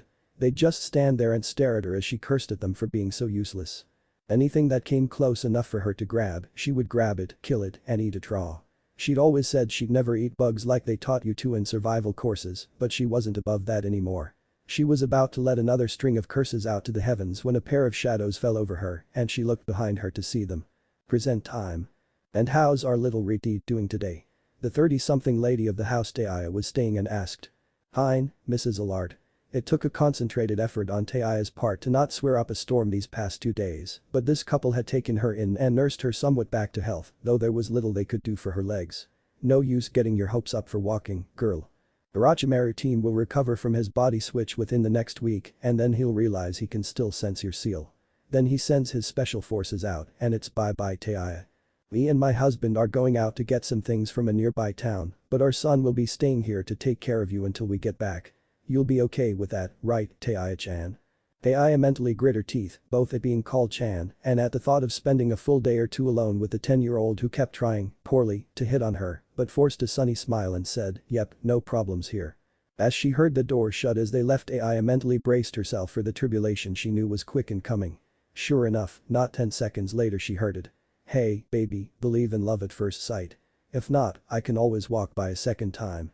I wonder how I can strangle him and make it look like an accidental death without the use of my legs. With Kakashi and Kimimaro. As Taiya was contemplating the murder and possible castration of the young man, Kakashi was gathering his chakra for another summoning. Fortunately for the two of them, they had found out that Kimimaro kept a small number of soldier pills on his person at all times, and apparently they had stuck with his body all this time. Using these had sped up the replenishing of both Kakashi's and Naruto's chakra pools, and now they were ready to begin the search for the Riti's location again. With a poof of smoke, Pakin and the rest of the dog summons appeared again, ready to pick up where they left off. Pakin hopped up onto Kakashi's shoulder, and the three set off after the nin dog summons. Less than 100 feet from their starting point, however, the dogs had dived into the bushes, Kakashi grabbing Naruto and following right after. Above their heads in the trees, a man and a woman in black cloaks with blue clouds stopped. Why are we going to the checkpoint to meet up with Sasori-sama, anyway? We haven't gotten the information to give to him yet. The man sounded almost whiny as he questioned his companion. To let him know that she'll be ready for interrogation soon. Sasori-sama wants that information on Orochimaru's forces and plans badly, so he'll be coming to extract the information from her himself. Our job is to make certain she's healthy enough to last long enough under his methods to give him some useful information and to tell him when she'll be ready for the interrogation. Now hurry it up, or do you want me to explain that you're the reason he was kept waiting? With those words the two were off and running once more, leaving Kakashi and Naruto to their thoughts. Sasori. Wasn't he a part of that group Jiraiya-sama warned me was after Naruto and those cloaks? Those two were definitely agents of the Akatsuki. Naruto. Kakashi whispered, drawing Naruto's attention to him. We have to get going. Those two work for the same organization as Itachi and Kisame. Naruto's eyes went wide. We can't let them know of your current whereabouts. I'm afraid we'll have to drop the search for this girl, Kami save her soul. After a moment of thought, Naruto shook his head. No, Kakashi-sensei, first off, how will they recognize me? This isn't my original body and looks nothing like me. Second, anything that helps our enemy hurts us. We can't let those people get whatever information it is they want from this girl. I say we go in there, tell her what's going on if she doesn't already know, and offer to rescue her. If she accepts, we grab her and hightail it out of here before those two get back. If she refuses, well, we can at least make her death quick and painless, rather than let them torture her to death. Either way we save her from torture, they don't get the information, and Sasori will probably be pissed at those two for failing to deliver what they told him they had when he arrives later on expecting it. Kakashi sighed. He didn't like it, but he had to agree with Naruto's logic. Alright, but I want you to inform Jiraiya of this little kink in our plans. We'd better hurry. I want as much distance between us and those two as possible. But Jiraiya and Naruto. And that's how Kage Bunshin no Jutsu will help with mastering your bloodline's traits. Hey Iro Sennin, there's something Kakashi-sensei wants me to tell you. Naruto interrupts Jiraiya. Konoha, Secret Root Forces Base. Naruto Anbu lay dead, his report on Danzo's table as he pondered what to do about this unknown figure, throwing a kunai into the gears of his plans. To recruit, to kill, or to extort into doing my work. No matter which I choose, I need more information on this unexpected variable tossed into my plans. Clearing his throat, Danzo said, prepare a squad for a long-term, unsupported, high-priority information gathering mission. They have 48 hours before they'll be briefed, maximum. And get someone to dispose of the remains of this failure. With a silent nod of his head, the rude Anbu in the corner disappeared from the room to complete his master's orders. Between Jiraiya's location and Konoha. Amokachi was booking it, trying to get to Konoha as fast as possible, the scroll Jiraiya had given to him tucked into his mouth and wrapped in his tongue. He had been given special instructions to stay out of sight of any and all Konoha shinobi above genin rank, with the exception of the Hokage herself and Shizune, until he had delivered the scroll to her. Small village on the Fire Rice border. As the two of them approached the village, Kakashi began to wonder about the location. This village was abandoned over 10 years ago. With no ground traffic, they probably littered the ground with traps, so it'll be best to stick to the roofs. Naruto, guys, we're taking to the roofs in the village and everyone be on the lookout for traps. I don't want any leftover guards knowing we're here until it's too late for them to stop us. Naruto nodded and most of the nin dogs made an affirmative sound or gesture. We're close now, Kakashi. 100 feet forward and 20 feet to the right, second story room. That's where she's at. Pakin spoke up. Alright. Naruto, I'll go in. If I need a hand, I'll flare my chakra and Pakin here will tell you about it. You'll be the element of surprise if it comes down to that, okay? Naruto nodded, though with a frown this time. Inside the house. For the last time, you're just not my type, okay, kid? Kakashi looked up at the ceiling, wondering what the heck was going on upstairs to produce that statement. A young voice answered her statement, come on Taiya-chan, you just know we'd be perfect together. Kakashi swore at the bottom of the stairs that he could hear this Taiya's teeth grinding together. I really hope they aren't both guards. I don't think 100 of me and Naruto would be enough to deal with a woman pissed off at the guy who can't take a hint. Standing outside the room the grinding noise was coming from, Kakashi raised his headband from over his left eye to prepare for the fight he expected on the other side of the door. Bracing himself for any counterattacks, Kakashi kicked the door down and looked inside. He immediately released the Jinjutsu inside the room that his Sharingan perceived with a hand seal and a flare of chakra, unknowingly breaking it for Taiya, too. The image around the kid hitting on Taiya wavered before falling to reveal the stout man underneath it. At 4'5", it was obvious to Kakashi the man had no care for his personal appearance as all his hair, on his face and head, was wild and unkempt. His teeth were yellow just a bit, though all of them were there and perfectly straight. His nose was bulbous, his eyes were large, with the iris a dark brown bordering on black, and his hair was an olive green color. Kakashi was just thankful for his own eyes that the man had better fashion sense than Naruto or guy, wearing a tanned leather jacket and pants with a fishnet shirt and snakeskin boots with pointed toes. If someone as ugly as this guy was wearing a bright orange jumpsuit or any color of spandex, I think I'd gouge out my Sharingan for forever copying the image to my memory. Seeing the other person in the room was a red-headed girl that was stuck in a bed, Kakashi guessed she was the one they were there to extract. The shocked look on her face when the Jinjutsu dropped seemed to support that theory, in his eyes at least. Kakashi also noticed something that, would the act not have obstructed his view of his opponent, would have made him slap his forehead and bow his head. Out the window behind Taiya's head, and thus out of her view, sat Naruto and Pakken, looking in to see what was happening. Of course they're there. I flared my chakra to break the genjutsu. At least they didn't come charging in without checking the situation first. Kakashi looked back at his opponent, hoping to keep his eyes off the window. What's a 40-something-year-old man doing hitting on a girl who's 16 at the very oldest? And using a genjutsu to cover such an ugly face to deceive the lady too. TSK. Even as the man grew red and glowered at Kakashi, Kakashi felt himself grow a little angry as the truth in his taunt hit him. I might believe in the philosophy if they're old enough to kill, but more than a decade's difference is cradle robbing, no matter how you look at it. He's an ugly pedophile. Kakashi glared at the man and spoke in an angry voice, what's the name of the ugly old pedophile I'll get the distinct pleasure of killing today? Anyamamoto1. The stout man performed a single hand sign before saying, Kabutsu Katachi no Jutsu. Katachi Sho, 2. There was a flash of light around Kane and a boom like thunder when a large cloud of chakra smoke hid him from view. Kakashi barely dodged to the side as a huge arm thing tore past him and destroyed the walls around the doorway and opposite the door. The arm slid back into the cloud of chakra smoke, similar to the way Shukaku's arm slid back inside the sand egg during the third part of the Chunin exams, and Kakashi stood ready to dodge again as he kept his eyes on the cloud of chakra smoke. When the smoke dissipated, Kakashi wished it would come back, as the form before him truly was monstrous. The 4-5 man had become a 7-11 something. Its legs reminded Kakashi of an elephant, short but stout and round, and its arms were just like a gorilla's if the gorilla was 8 feet tall and had 3 malformed claws on each hand instead of fingers.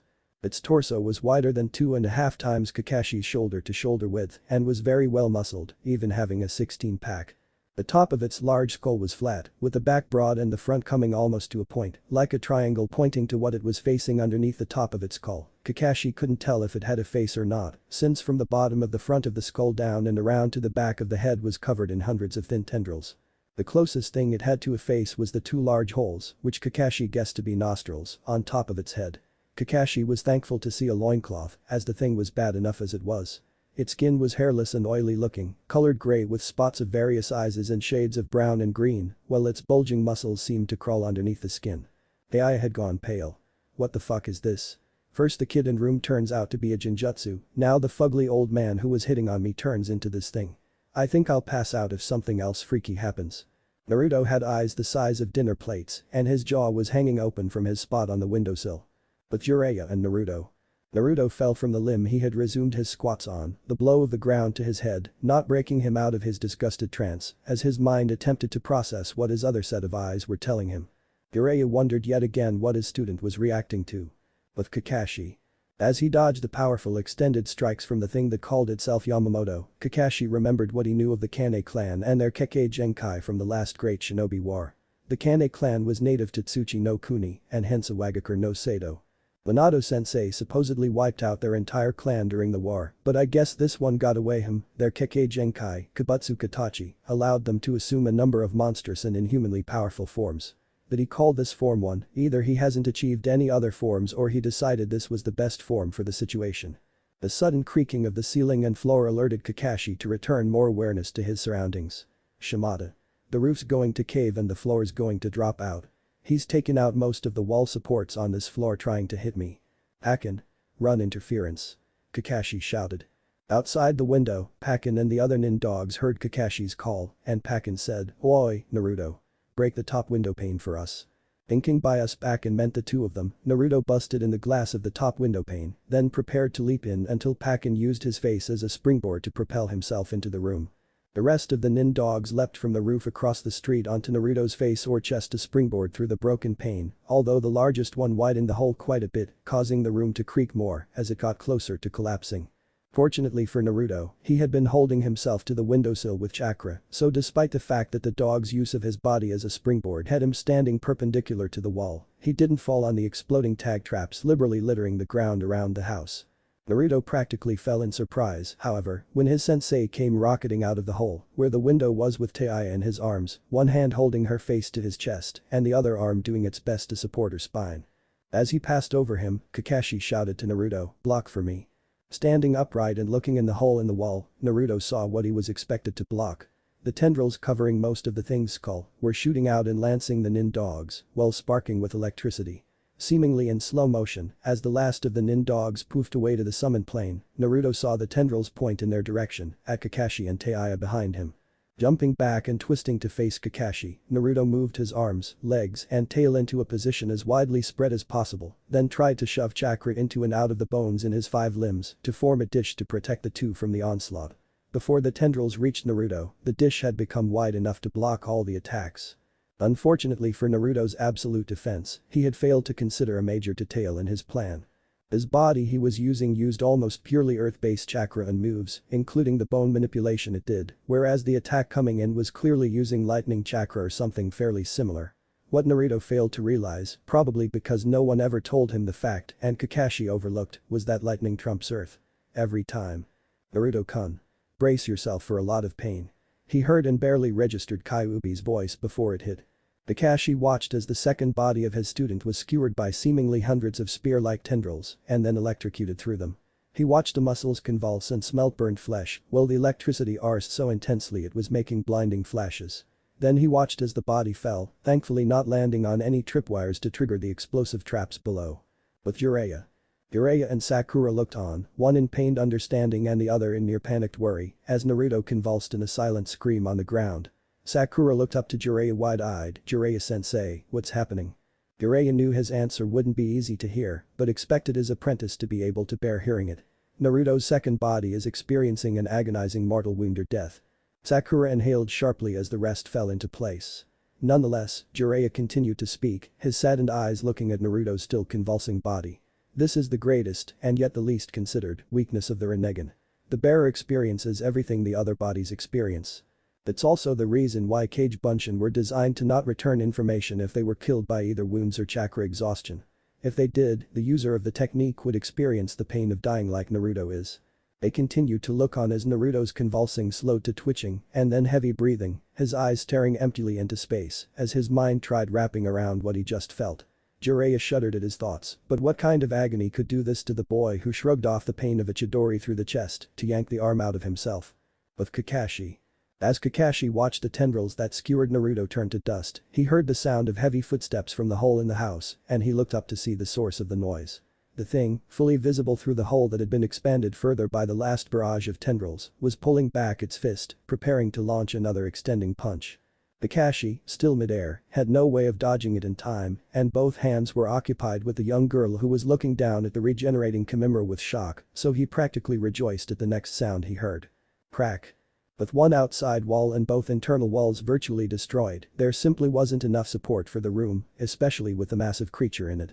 The floor and roof of the room gave out at the same time, and the first floor gave out as soon as the falling beast hit it. The whole house collapsed in on itself as it fell into the deep shaft that was there in place of a basement, forcefully reminding Kakashi of why the town had been abandoned for so long. It took a good 10 seconds before Kakashi heard the resounding crash as the falling house hit the bottom of the shaft. It was during the war against Iwa they decided to pull a terrorist attack by digging those shafts under the houses in this town with their jutsu, just narrow enough so the house wouldn't collapse without a little push. Fortunately Sensei ended the war with them before the last stage of the plan was fulfilled, and as a token of their desire to end the hostilities, the Tsuchikage told us about this plan before the houses collapsed on their own. Seeing the weak movements of Naruto's second body below him, Kakashi carefully jumped down next to him, avoiding landing on the tripwires. Panting heavily, Naruto looked at his sensei. "I don't have much chakra to spare in this body. I used pretty much all I had to repair the damage that attack did." Kakashi looked at Naruto, then at the passed out Taiya, then at Naruto again. "Dispel that body. It'll only slow me down from returning to you guys with her, and we can't afford to set off any tripwires here as we rush out of town just because you're too weak to roof jump. If one explosion goes off, it'll trigger the rest, and then all of us will die as the entire village collapses into those shafts." Naruto nodded once, then dispelled the body. In a hurry to get out, Kakashi slid his headband over his Sharingan and formed a single-handed hand seal to shunshin closer to the place Jiraiya and the others were waiting for him. Seconds later, a winged beast flew from the pit where the collapsed house lay. With Jiraiya. Naruto had been sitting up, gazing forward blankly while blinking every so often for the past several minutes. Sakura was torn between comfort that he wasn't in any pain at the moment and concern that he was completely unresponsive to her and Jiraiya during this time. Although Jiraiya did try to offer her comfort. "Give him some time.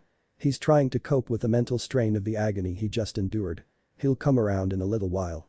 And come around he did, though it took a while. His eyes shifted to their normal selves, ringless, and he spoke up, Kakashi is on his way with one of the Sound 5 who survived.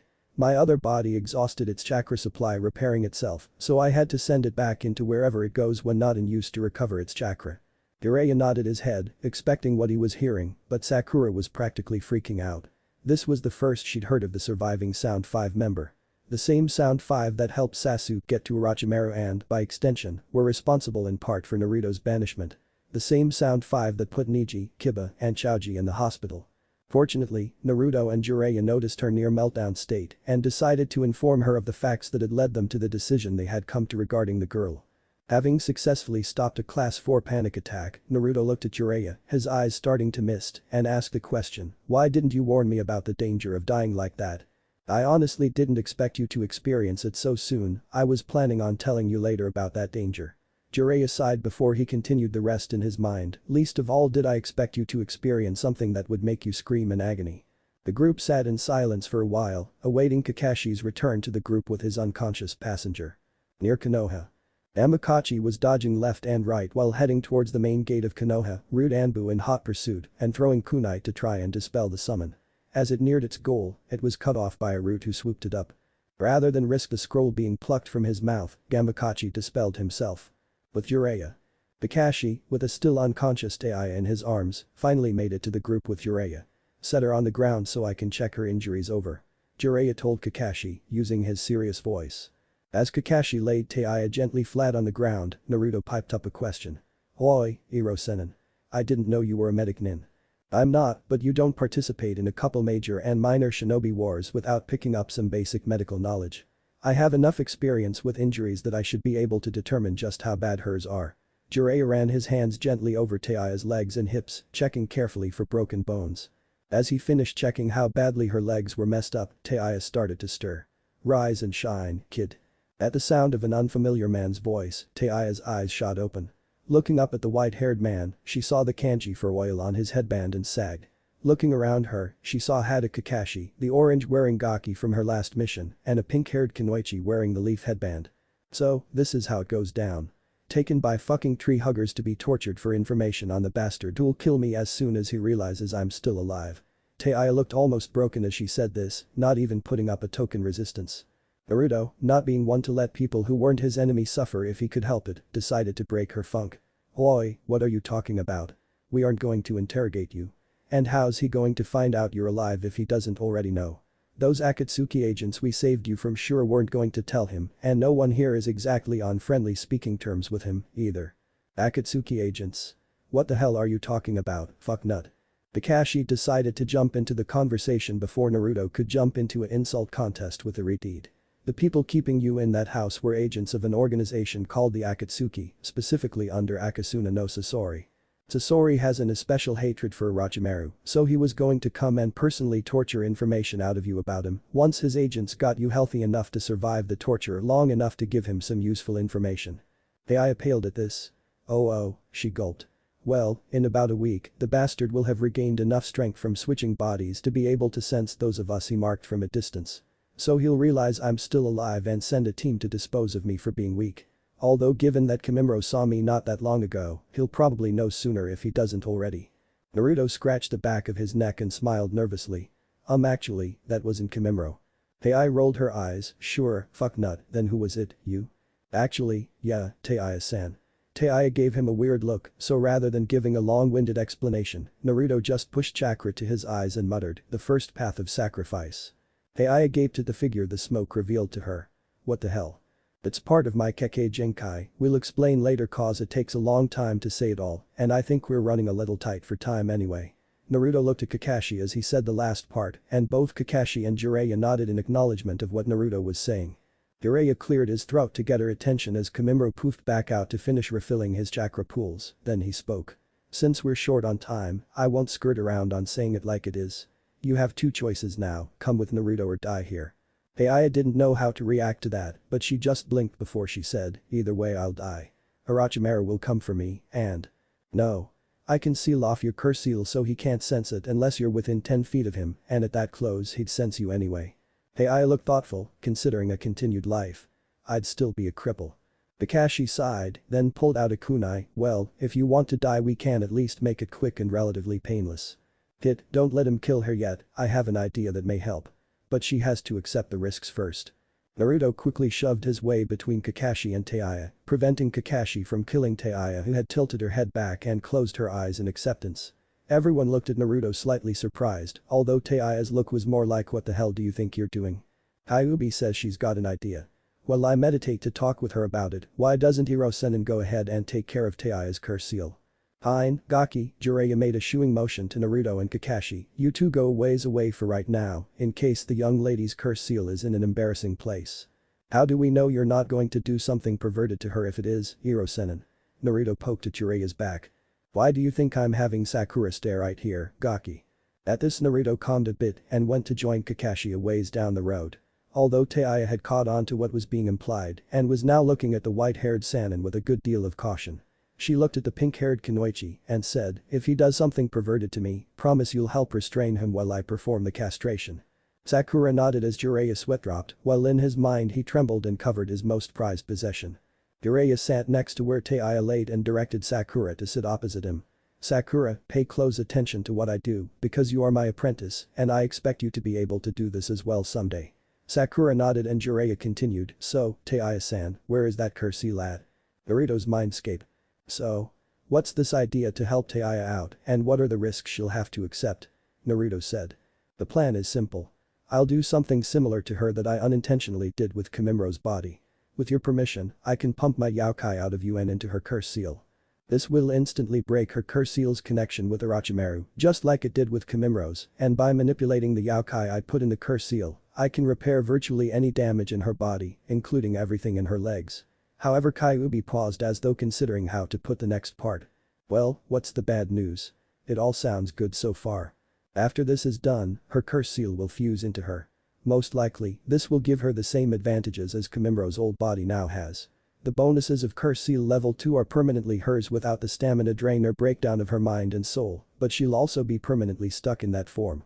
I may be able to lessen it so she only partially transforms, but she'll have some features, in part or whole, from her level 2 form.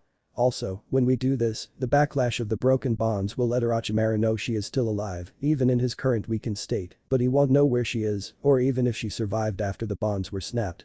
Kyuubi looked at Naruto meaningfully as she continued, and one last thing. Naruto nodded, feeling the seriousness of the situation. This whole thing will require preparation. You'll have to draw an intricate seal I'll show you, and it'll need to be set up a particular way. She has to be in the seal the whole time you draw it, and you'll have to perform a long chain of hand seals to perform the technique. Any little error in this could have unpredictable side effects, so you'll have to get it right the first time. Naruto didn't know what to say to that, so he just decided, I'll just tell Taiya-chan everything and let her decide whether or not to go through with it. With Jiraiya. Ujihuan, 3. Jiraiya shouted, his hand pressing down on Taiya's curse seal, between her shoulder blades near the base of her neck. The seals, kanji, and runes Jiraiya drew seemed to crawl over Taiya, forming a seal that looked like a barbed wire fence circling the curse seal. Taiya lay panting as she glared up at Jiraiya. You ass, you didn't tell me that was going to hurt like fucking hell. Jiraiya seemed to ignore the outburst. Just remember, as long as you never try and call on the curse seal yourself, the suppressor seal will hold. Yeah. I got it, you crusty old man. Naruto sure does pick up the charmers, Jiraiya sarcastically thought. Yo. The three looked up to see Kakashi, nose buried in his book. Naruto's done talking with the Kyuubi, so he sent me to see if it's all clear for him to come back over here. Boy, Gaki, you can come back on over. Jiraiya shouted in Naruto's direction. A few seconds later, Naruto was jogging towards them, hands behind his head. So, fucknut, what did the Kyuubi have to say about this? Well, here's the deal. At the abandoned village. Two figures stood looking down a pit, both wearing black cloaks with blue clouds on them. Well, we're screwed. When Sasori-sama gets here and finds out we lost his information, the man whined out. No. Kane-san isn't in the pit. Nor have I sensed his death. Which means he's tracking whoever either interfered here or took our information. We'll have to follow his tracks, and eventually we'll catch up to him and, thus, our information. Besides, we have a whole month before Sasori-sama expects his information to be delivered to him. The woman calmly replied. Near Kakashi and Jiraiya. Jiraiya of the Sannin and Sharingan Kakashi. I'll have to wait for an opening to retrieve Sasori-sama's future puppet. I doubt I'd be able to pull off this with both of them here. But I won't stop looking for that opening, cause no one makes a fool of Kani Yamamoto.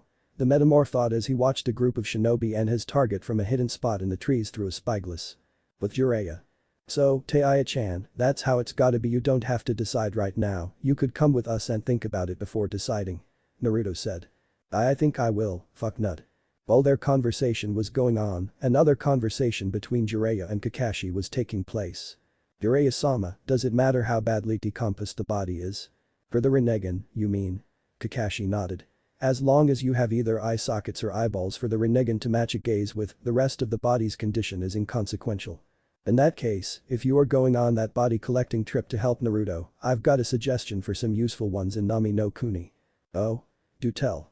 Meanwhile back with Naruto and the two Kunoichi, hey, Naruto-kun. Yeah, Sakura-chan.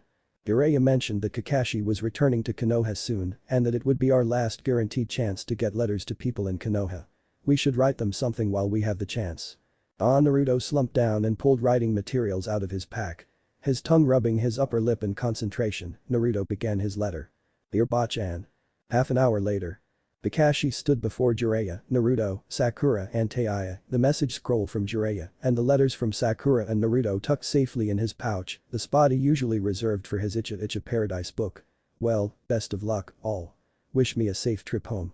Naruto smiled sadly, knowing this might be the last time he got to see his Jounin sensei for a long while, as long as you promise not to get lost on the road of life on the way there. Sakura had a teary-eyed smile and just nodded her head, not trusting her voice. Not even gone yet and I miss him already. Kakashi gave an eye smile, then vanished in a blur of motion. Not too far away. Anna Yamamoto watched Kakashi leave the area, feeling tempted to take out the copy nin. Can't get distracted from the mission, damn it. Next time, copycat. I'll get you next time. He continued to watch the group, waiting for them to leave a wider opening. After all, Kakashi was a small-time hindrance compared to one of the Sannin. With Jiraiya. Jiraiya looks at his current traveling companions and, not wanting the two sentimental ones to get pulled too deep by their depressing thoughts, he boisterously said, well, now. We should be getting set to go. I already have the perfect destination in mind and the way to get there picked out. Naruto, you'll be carrying Taiya. Huh? Why am I carrying her? Naruto, Taiya is your responsibility. Jiraiya had his serious face on again. As Sakura and I are Konoha nin and Taiya was an Odo nin, if she were our responsibility, we would be bound by our oaths to Konoha to take her in and hand her over for interrogation. Secondly, the choice to save her was made by you. It was the same choice I would have probably made in your shoes, but as a wandering nin you have to learn to take responsibility for all of your choices. So until Taiya can take care of herself, she's yours to take care of. Great, I'm stuck with the fuck not taking care of me. And Naruto. Huh? Naruto gives a frustrated look to Jiraiya, knowing he won't like whatever he's going to say next. You won't be able to use your Kekkei Genkai until I say so. Jiraiya said sternly. But why? The next thing Naruto knew, Jiraiya was kneeling next to him, whispering in his ear. Naruto, there's a foreign chakra signature sitting just out of sight that's been there since Kakashi returned. They're going to try and tail us. The most effective way to throw off their attempt, as well as misdirect any tracking units of Root Anbu that might be after us, is if you use a liberal amount of cage bunshin with hinges on, so they can't tell which group is the real one. After you pick up Taiya, make 30 cage bunshin and, while the smoke from their creation is still covering us, have 1/3 hinge into me, 1/3 hinge into Sakura, and 1/3 hinge into a Taiya carrying Naruto. Once the smoke clears, we'll all take off in different directions, and all you have to do is keep up with the real me.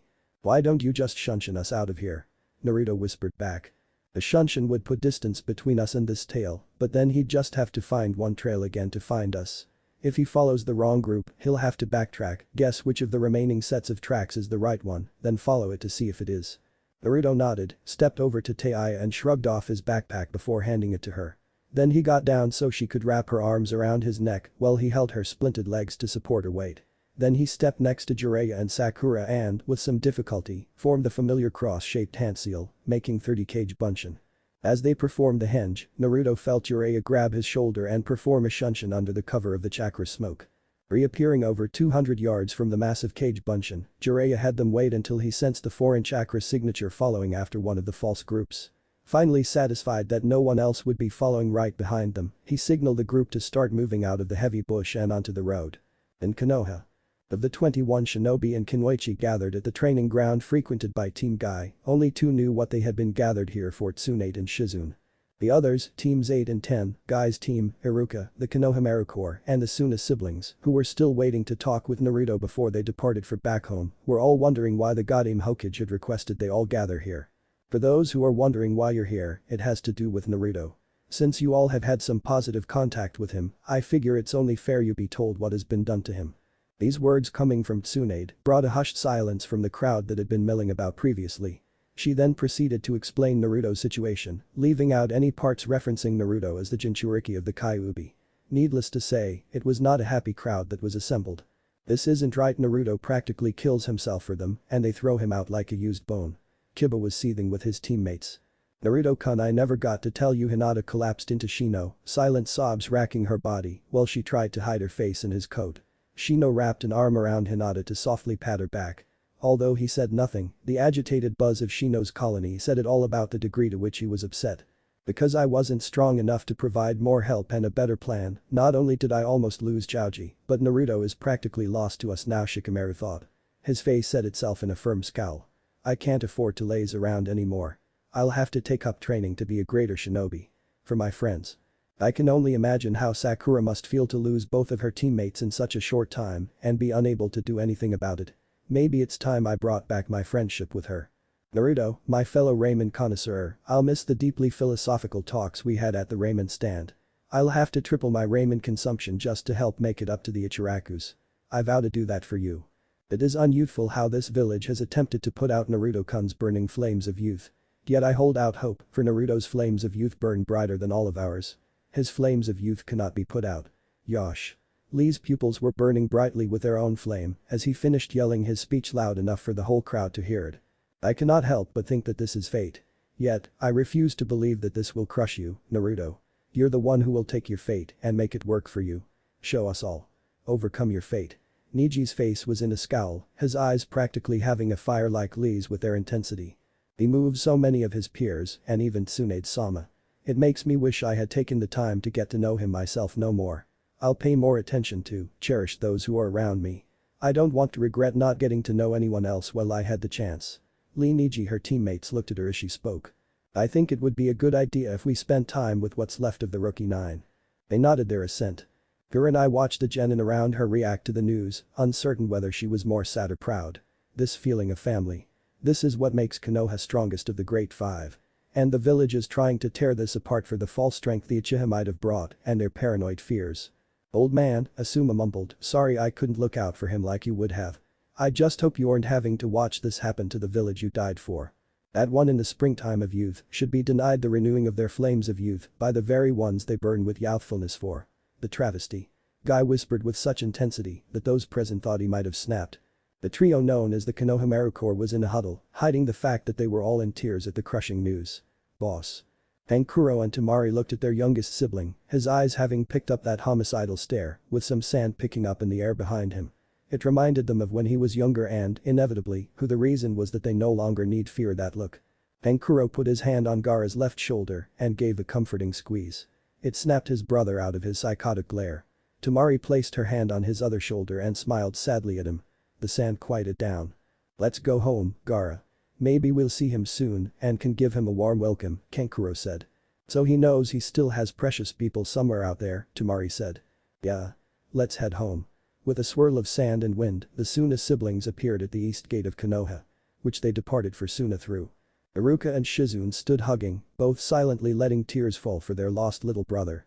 Tsunade sat in the middle of it all, already through 3 full bottles of sake. Not like it matters what they think of a drunk Hokage. I only took this position for the Gaki's sake anyway. Enko's apartment. Enko, you have to start taking missions again soon, Ibiki said through the door. Ibiki, I can't. You know what will happen. Something will conveniently come up that causes a mission failure, and then I'll be banished faster than you can say whoops. Enko shouted back from the inside. Enko, stop being paranoid. No one is out to get you like that, Ibiki said, getting frustrated. Elsewhere in Konoha. Now that the Kyuubi brat is gone, we have to get rid of the snake whore. She's the next biggest danger to our plans, a figure cloaked in shadows spoke to its companion. Yes, we are so close to having this village in the palm of our hands, Danzo said, grinning widely as he envisioned the future for Konoha. On the road to Nami no Kuni. Having performed a second mass misleading group of Cage Bunshin and a change of direction a while back, the group of shinobi was taking their time to get to the place Jiraiya was leading them to. Confident in Jiraiya's statement that they had lost whomever was tailing them completely, they relaxed their guard and pace somewhat. Sakura was leaping from one thick branch to another, doing her best to avoid the kunai and shuriken flying by her. She cursed Jiraiya in her mind. Slave driver. How am I going to live through this? Ah. If we die, I'm coming back to haunt his ass. Flashback. Jiraiya had just finished sealing all of Sakura's items into a scroll, which he immediately gave her and told her to put into her kunai pouch. As she did that, she decided to question him on something. Nah, Jiraiya-sensei, why didn't you seal my backpack itself? Since there's no longer anything in it, it'd be pretty stupid for me to carry it on my back empty, don't you think? The grin that put on Jiraiya's face made her shudder, and it wasn't the perverted kind of grin, either. Sakura-san, this is your next training exercise. Jiraiya started picking up random rocks larger than pebbles, but not quite as large as the balloons he used to train Naruto to use the Rasengan, and placing them in Sakura's backpack until it was half full. You will carry this on your back without using the straps or using chakra to enhance your muscles in any way through the tree branches while I launch kunai and shuriken at you from various angles until we get to where we're going. Sakura paled. Nani? Jiraiya's grin grew wider. If the bag touches the ground during this exercise, I'll add more weight. If you use chakra to enhance your muscles, I'll add more weight. If either you or the bag takes a hit from what I'll be tossing at you that's enough to damage your skins, you'll come down, we'll fix the damage, and I'll add even more weight before we start again. What are you thinking? I'll die if. Jiraiya made as if to put another rock into the bag, this one slightly larger than those balloons. Oh, you have some complaints. Sakura grabbed the bag, closed it up, and threw it on her back. Nope. No complaints here. She could feel the sweat on the back of her neck reminding her to not antagonize the slave-driving sensei. It'd only make it worse. Flashback end. Sakura was having a hard time keeping her balance. Both her arms were occupied with holding the bag onto her back and said bag was totally throwing off her center of gravity. She'd already had to step down from the trees twice so Jiraiya could patch a tear in the bag and increase the weight. On top of this, she had to divide her attention between watching for more attacks aimed at her or the bag and looking for another branch that would support the combined weight of her and her bag that was within her restricted jumping distance. The Jinjutsu Jiraiya had just used didn't help either. Next to her was the ethereal form of Jiraiya, chatting with her. Seeing as you need some help, I'll give you some hints. First, didn't your sensei teach you to look underneath the underneath? What are you talking about? Sakura didn't have the energy to yell at the man, busy as she was. The illusionary Jiraiya sighed before he spoke. The rules I gave you for this exercise, you've yet to even see the loopholes I intentionally left for you. Eh? Sakura was so surprised, she failed to dodge the kunai that came through the illusionary body in time as it made another tear in the bag. The illusion sighed again before saying, come down and I'll explain it to you while I'm fixing the bag. The Jinjutsu disappeared and Sakura jumped down to where Jiraiya was waiting with crossed arms. Sakura asked Jiraiya, what was that Jinjutsu talking about? As Jiraiya took the bag to patch up a tear, he started talking. You make the mistake of taking things as they're given to you and not considering what they really mean. You assume that the face value of words are the full depth they have. Huh? I'll give you 2 examples from this exercise. 1, I told you that you couldn't use the straps to keep the backpack on your back, so you assumed you had to hold it there with your arms. What about using your ninja wire or some cloth strips to hold it on? That isn't against any rules I stated and would free up your arms. Sakura looked somewhat sheepish at this. 2, I told you that you couldn't use chakra to enhance your muscles in any way, but you assumed that means you couldn't use chakra at all. You could use the tree walking exercise to help your balance and evasion. You could use Bunshin to create confusion as to where I should throw my weapons or a Kawamiri to dodge a strike you can't avoid otherwise. None of those are against the rules. Now Sakura looked really sheepish, she was supposed to be the smartest on her genin team, yet she missed all this. Suddenly her face lit up in a burst of realization. The creek. Jiraiya raised an eyebrow at this as he looked for some rocks to add weight to the backpack. The creek that's running alongside this path. If I water walk on it for a step to dodge and get back into the branches I won't have touched the ground, so there's no rule against it, right? Jiraiya's smile was warm and proud this time, and it made Sakura think of the look on her grandfather's face when she told him she was going to join the ninja academy as a little girl. 4, she was so caught up in the reminiscence she didn't notice Jiraiya quietly setting the heavier of the 2 stones he had picked up back down and only putting the lighter of the 2 into her backpack before resealing it. Good job, Sakura. Even I missed that loophole. Sakura beamed at the praise. I'll give you 2 minutes to get back to the exercise, then my cage bunshin will return to the throwing of sharp implements. I've got to talk to Naruto about something now. As Jiraiya made his cage bunshin, Sakura was already looking through the scroll eagerly to find where he had sealed her ninja wire and something to use for cushioning so the wire didn't cut into her skin or cut off her circulation. Over with Naruto, he was carrying Taiya on his back with an arm of his supporting underneath each of her legs. His hands were open and his palms were down, but that wasn't the unusual thing. The unusual thing was the pebbles hovering about an inch underneath each finger and thumb, and the kunai hovering point up a centimeter from the center of each palm. Jiraiya had promised to teach him a new jutsu if he was able to get it to the point where the kunai tips were touching his palms without cutting him, and the pebbles were at least 5 inches from his fingertips. So of course Naruto would give it his all. He was thankful for Kyuubi's healing effect, as his palms had been pierced many times by his rush to do this, and the occasional distractions his passenger gave didn't help. But he couldn't be mad at her, since Kamimuro told him the cause. She fears being seen as weak, and you're seeing her at her weakest. Despite that you're helping her, she hurts you because it is all she can do to have any control over her situation right now. She hates feeling helpless and dependent. Hey, fuck nut. The perverted ass is coming over. Naruto cursed as he pierced his hands again. Jiraiya grabbed the kunai and pebbles from under his hands and said, "We need to talk, Naruto." Taking note of the perverted hermit's serious face, Naruto gave a serious response, "What about, Jiraiya-sensei? We'll continue your chakra control training later. For now, make a cage bunshin with as little chakra as possible." Huh? Why do you want me to do that? Naruto asked, tilting his head to the side and almost smashing Taiya's nose with a sudden movement. Taiya punched the top of his head. "Watch it, fucknut. You could break my nose like that." Jiraiya frowned. "I want to tell him something that'll have him disperse within 30 seconds to a minute. No sense wasting chakra on something so short term. Why not just tell me then? Did I forget to tell you? When a cage bunshin disperses, it sends information it gained to the user and all other active cage bunshin of the users." "Ah sugoi hey, Jiraiya-sensei, why can't I just use cage bunshin for my chakra control training to speed it up, eh?" Naruto looked eagerly to Jiraiya, while Taiya looked contemplative of this fact. Jiraiya sighed, "Gaki." Naruto frowned, causing Taiya to smirk.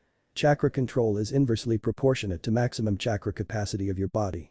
In other words, the more chakra your body houses when full capacity, the less control over it you naturally have, and the harder it is to gain more control. When you make a cage bunshin, you divide your chakra evenly between all the cage bunshin and yourself, resulting in the cage bunshin's maximum chakra capacity being the amount it was created with. Say you make 29 cage bunshin. Including yourself, each body would receive 1/30th your chakra. So if you have them train on chakra control and then dispel them, you'd shoot your chakra control to hell. Because of the proportionality, you'd wind up using 30 times as much chakra as necessary to perform the control exercise when using your original body. So it's a bad idea, right? Jiraiya palmed his forehead and Taiya looked incredulously at the blonde. "You didn't understand half of what the fucking pervert just said, did you, fucknut?" Naruto looked angrily over his shoulder and opened his mouth to retort when a voice in his head interrupted him. "Calm down. I'll explain it later." Both Taiya and Jiraiya looked at him strangely when he went from offended to calm instantly. Kyuubi understood and said she'd explain it to me later. "So what are cage bunshin good for training in?" Naruto made the hand seal and prepared to make a cage bunshin with as little chakra as humanly possible for him. Well, elemental affinity training for one, because that's simply filtering neutral chakra to make Jiraiya look stunned at the cage bunshin, if you could call it that Naruto had just made. It looked like Naruto's attempts at bunshin no jutsu and poofed out after 2 seconds of painful existence. To make elemental chakra. Learning new jutsu for another, because that's all about the balance of spiritual, physical, and elemental parts of chakra regardless of the chakra amount available. Naruto looked frustrated as he prepared to make another go of the technique, concentrating longer to make certain he gave it the right amount. Taiya was snickering not so quietly at his misfortune. Knowledge training, like reading scrolls and books or information gathering, are other good training uses. The last use I can think of is body and chakra coil memory. That is another cage bunshin formed, holding onto its knees and panting heavily as if exhausted. Jiraiya considered talking to it before it jerked, stilled, went as wide as a sheet, then fell over and dispelled. Repeating of an action until it is ingrained to being almost reflexive or automatic, like repeated use of a jutsu, so you need fewer or no hand seals to perform it. Jiraiya had a little grin at his student's expense, and Taiya was slapping Naruto's back while struggling to hold on from laughing so hard, which she mostly did because it irked Naruto so much. Naruto was red in the face, half embarrassment, half frustration. Naruto would later realize what he was about to do was the basis of a variant of his favorite jutsu, but right now he was just frustrated with the jutsu. So he did what he usually does whenever a jutsu was frustrating him, by not doing what he expected of it, shove as much chakra as possible into the jutsu and try to force it to work. Since he was still focused on making a single weak clone, he wound up pushing half of his remaining chakra into a chakra construct made to handle, at most, 1/20th his remaining chakra. The result, Cage Bunshin that would have been perfect if it weren't glowing blue as brightly as the sun. Ai was shielding her eyes and gaping. She didn't know what the fuck Nut had done, but she knew this wasn't a Cage Bunshin. Naruto seemed oblivious, panting and holding onto his knees, though he noticed the ridiculously bright blue light coming from his left. Even though it looked different, Jiraiya knew exactly what it was and could guess how short its fuse was. As it began to bulge in random places and make a high-pitched whistling noise, he grabbed Naruto and Taiya in his arms and started hightailing it out of there. At the same moment, the Cage Bunshin he had training Sakura grabbed her and ran in the same direction. Sensing the Bunshin had reached critical mass, Jiraiya dropped the two in front of him and began forming hand seals. His Cage Bunshin appeared and dropped off Sakura before dispersing. Jiraiya clapped both palms to the ground and cried out, "Doten. Domu no Jutsu." Then the clone exploded. The silence that followed the blast was deafening to Taiya and she could see nothing but inky blackness. The only thing convincing her that she wasn't dead was the warm body still holding on to her. "Fuck Nut, what the hell did you do? I think I'm blind." "No," the voice of Jiraiya sounded out.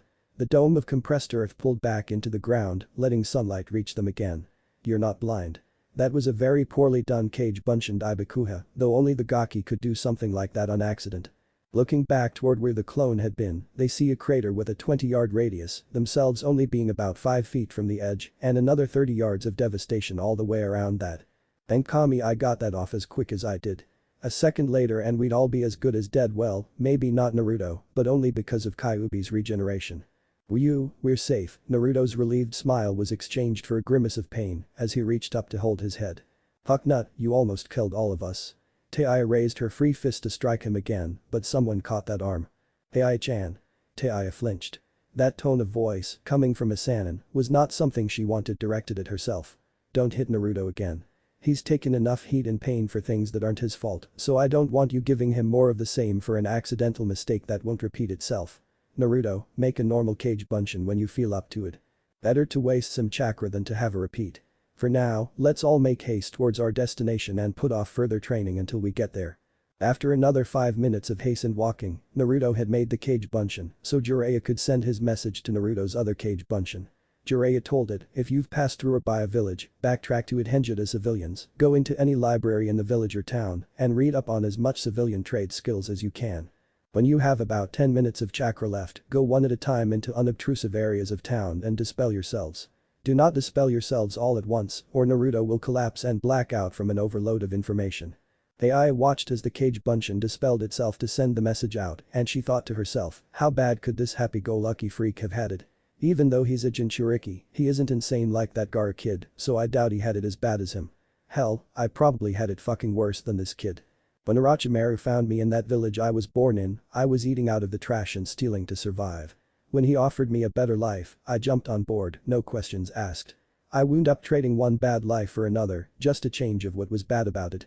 Taiya stared at the back of Naruto's head. When I get the chance, I'm grilling the fuck nut for every question I can think of. I won't make the same mistake again. Boy, Naruto.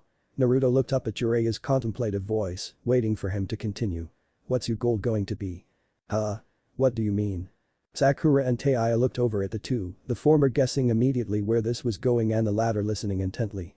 If I know what his goals are, I'll have an idea of what he's after with helping me, and I'll have an angle to approach questioning him from. Jiraiya continued in his thinking voice, even if we manage to revoke or reverse your banishment, all that means is that you won't be punished for approaching or entering Konoha. By law, any banished ninja who are debanished for whatever reason can never regain their citizenship with Konoha. You'll be able to visit and the village or any of its citizens may hire you as a mercenary wandering nin for missions that involve you being inside the village at some point, but you'll never be able to be a Konoha nin again. But that means. Naruto's eyes were wide and Taiya perceptibly winced as his grip on her legs tightened uncomfortably. Yeah. Your dream to be Hokage is technically and officially over, Jiraiya said, sighing out an I'm sorry. Naruto slowed in his walk, looking at the ground, and the two moving ahead slowed and looked back at him. After a few moments of silent contemplation on his part and worried looks from two of the others present, Naruto raised his head. With a broad, real smile on his face, Naruto said, "It's okay." Sakura sputtered at the almost exuberant tone her former teammate spoke with. "But I thought becoming Hokage was your whole reason for existence." Naruto flinched a bit at her wording, as the words she used and Jiraiya's question brought up a memory of a talk with the then still psychotic Gaara in Rock Lee's hospital room. Flashback. "I am only a relic of the past they want to get rid of. So why do I exist and live?" I asked myself that question, but I could not find an answer. But I need those reasons while I am still alive. Or it would be the same as me being dead. Gaara spoke with cold hatred in his voice. "What is he talking about?" Shikamaru asked. "I understand he's the same as me," Naruto thought. Flashback end. Naruto inhaled deeply before he spoke. "The Hokage title was more of a means to an end or a measuring stick for my real goals." Seeing Sakura's raised eyebrow, he continued. "My first reason for wanting to be Hokage was simple and childish. Sandaime Jiji was the closest thing I had to a grandfather as a small child, and I wanted to be just like him." This brought a smile from Sakura, a nod from Jiraiya, and a quiet scoff from Taiya. "When I got older and was in the academy, I learned about all the Hokage. My reason became a more selfish one, then everyone accepted and respected the Hokage, and I wanted that. To be seen as Uzumaki Naruto, not the demon brat Kyuubi reincarnated, or the pitiful Jinchuriki." There was silence for a minute at the admission. For all the faults of his they may have pointed out to him, neither of them had ever seriously considered him selfish. They eyed him with suspicion in her thoughts, "So, he's a glory hound, huh? Maybe a touch of power hunger in there. Where does helping me fit into that exactly?" But then the mission to Nami no Kuni. I met a guy who reminded me what truly made the Hokage so great. Haku. Jiraiya's ear perked up at the mention of the boy and the place they were traveling to. Sakura looked confused, having no recollection of any Haku they had met in Nami. "He told me a lesson I knew, but could never put to words myself. When you are protecting that which is precious to you, that is when you are truly strong. Just like all the Hokage before, who'd given their lives to protect that which was most precious to them, Konoha and every person in it. That was when I found my real reason to push myself to become Hokage. If I became Hokage, it would be proof to me that I was strong enough to protect everyone and everything precious to me." This brought smiles to Jiraiya's and Sakura's faces, although Sakura still felt confused about who this Haku guy was. Aya's look at Naruto was uncertain. "What the hell? I don't know how to make heads or tails of the orange-loving tree-hugger's motives. I'm more confused about what he wants from me than I was before this talk." Jiraiya noticed her look at Naruto and understood it immediately. I'll have to nip that situation in the butt before she grills Naruto with questions he can't answer. "So what's your goal now?" Jiraiya asked. Naruto looked at Jiraiya like he was an idiot. "I just told you." "No." Naruto looked confused. "Protecting that which is precious to you is an ideal, not a goal. It's something you simply do, not something you work towards. Being like Sarutobi-sensei. If you mean in strength, knowledge, or wisdom, you'll gain those in due time anyway, but if you mean personality-wise, you're kinder than him, even more forgiving, and your will of fire could match his any day. That's all, unless of course you want to match up to his appreciation of my works. In that case, I'll be more than happy to provide materials to help you along with Tha. Nah, I'd rather take after Bachan in that regard." Naruto's unthinking response was the only thing that kept Taiya from planting her fist into his skull like Sakura did to Jiraiya when his head hung down from Naruto's words. Being accustomed to shaking off Tsunade's anti-pervert punches, Jiraiya bounced back to the discussion, serious once again. "As for acceptance for a goal, whose are you going for? Most all of your precious people accept you as you, although many of them have no clue about what you contain. The world's acceptance. Most of the world is unaware of your existence, and those who are either accept and respect you or are your mortal enemies." "Kono. Don't you dare say Konoha's acceptance." All three teenagers were shocked at the venom Jiraiya spat the sentence out with. Everyone stopped to stare at Jiraiya. After several seconds of stunned silence, Jiraiya started talking again. "They don't deserve such devotion from you." "Ah, they're not that bad, Iro-senin." Naruto nearly smashed Ai in the face when he went to scratch the back of his neck. Jiraiya's eyes narrowed. "A month before Sasuke defected, Tsunade handed me the reports the Sandaime kept on your childhood and academy days." Naruto stilled completely. "When I was done reading them, I was about ready to pull an Orochimaru and destroy the whole village. Tsunade stopped me, having the good sense to have me stay in her office while I read them, and when I asked her how she could be so calm about those things, doing such atrocities to someone she claimed was as precious to her as Nawaki himself, do you know what she told me?" Naruto shook his head. "She said if I did that, a lot of innocent people, some quite precious to Naruto himself, will get hurt or killed along with the guilty. On top of that, everyone who hates Naruto would claim that the Kyuubi has corrupted the Godame, then I'd be removed from office post-haste, and they'd replace me with some Naruto-hating figurehead who'd have him executed at the first opportunity. I told her I was amazed at the clarity she could think with when angry. She told me Shizune hadn't read the reports at that time, but understood what, in general, Tsunade was angry about and planning to do from her mutterings. So what happened next? Naruto had completely forgotten about Sakura's and Teia's presences, completely focused on Jiraiya as he was. Jiraiya frowned. I told her I had some loose ends to tie up outside the village, then I was coming back to take you on a training trip as my apprentice, in the hopes of convincing you to never set foot in that ungrateful place ever again. Unfortunately, when I got back you had already been banished. As you aren't, or could ever again be, a sworn Konoha, I can't take you as my official apprentice.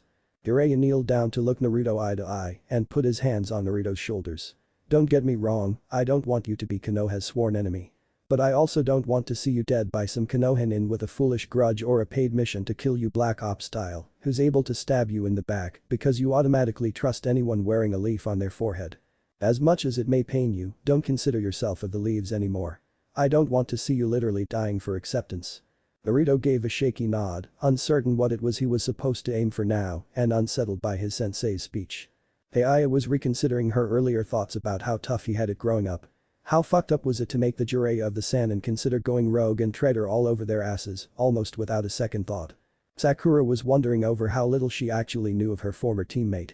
All of them resumed walking again in silent contemplation, one considering what to do with his life, two reconsidering all they knew or assumed to know about the first, and the eldest watching and listening for danger so the rest of the group could do their soul-searching in safety. As the sun sets the Great Naruto Bridge. The four stood staring at the plaque over the bridge they had halfway crossed, three with wide eyes and gaping mouths, and one old man who was proud of whatever his pupil had accomplished here to receive this honor. Teia's words summed up her thoughts quite nicely. What the hell? Jiraiya looked at Naruto and said, I think what your traveling buddy means is what did you do to get your name on such a major bridge? Well, I didn't expect them to name the bridge after me, I have a pretty good idea why they might have. It has to do with me and Sakura-chan's first C-rank mission, which involved this bridge's construction. I'll tell them the story. You'll exaggerate and elaborate the irrelevant parts too much, Sakura said. But Sakura-chan, you don't know all that happened. Oh? Then I guess you'll get to fill in the blanks for me. So Sakura told them most of the story of their first C-rank mission as Team 7, with Naruto adding in things like the private conversations with Haku. Sakura resisted the urge to slug him for saying he met a boy who he thought was prettier than her and what happened inside the mist on the bridge. Sakura was surprised by what she didn't already know, and Jiraiya found out some new information, too, seeing as Naruto hadn't mentioned either of his conversations with Haku to Kakashi or in his mission reports. Teiya was once again shocked speechless. On his first C-rank as a genin fucknut, went up against the demon of the mist and his apprentice with an advanced Kekkei Genkai and came out on top both times. And Konoha kept him as a genin after that. Any other village and he'd be bumped up to Chunin at the very least. They must have really wanted to hold him back. Jiraiya had an expression of deep thought for a minute, then he spoke. Naruto, Sakura. They looked at him. I want both of you to be under Henge while we're in town, okay? Sakura looked like she understood it, but Naruto's face was scrunched in confusion. Why is that? Sakura looked at Naruto without turning her head. We're heroes here, so if we go in as is, we'll cause a scene and make a big stir. A stir that could easily reach back to Konoha. And you don't want the people who banished you knowing where you're at, right? A sober-looking Naruto formed the proper Hansi land, Henge. One poof of smoke later, it was a black-haired, brown-eyed girl wearing a black jumpsuit that was carrying Teiya in the blonde's place. Sakura did likewise, turning into an older brown-haired woman though still with green eyes wearing a traveling dress that was earthen brown. Come on girls, we'll go find Tezuna's house to catch up on old times. Actually, Jiraiya said, we'll be spending the night at an inn. Eh? Why? Sakura asks. Look at the sky. Everyone looks at the skyline, the sun almost completely dropped below the horizon and darkness overtaking the hues of red. Soon it'll be too dark to navigate to Tezuna's house and there will be few people outside we can ask for directions. I doubt any of you have the way memorized from back then. Dropped shoulders and a shake of two heads was his response. Then we spend the night at an inn and ask for directions in the morning.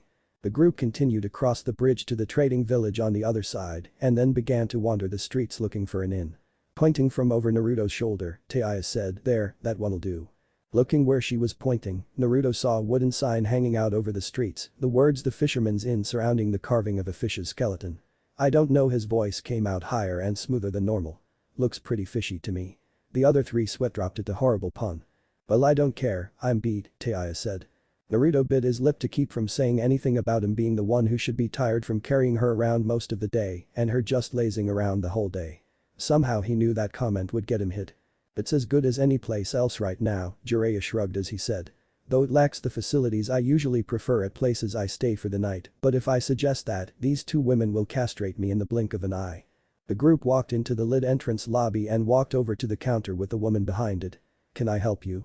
The old woman asked in that kind voice that all good hosts and hostesses seem to be able to produce all the time. Yes, Jiraiya said, smiling kindly in return. I'd like 2 rooms for the night, one for me and my daughter, he gestured to indicate Sakura, and the other for my granddaughters, he gestured at Naruto and Taiya.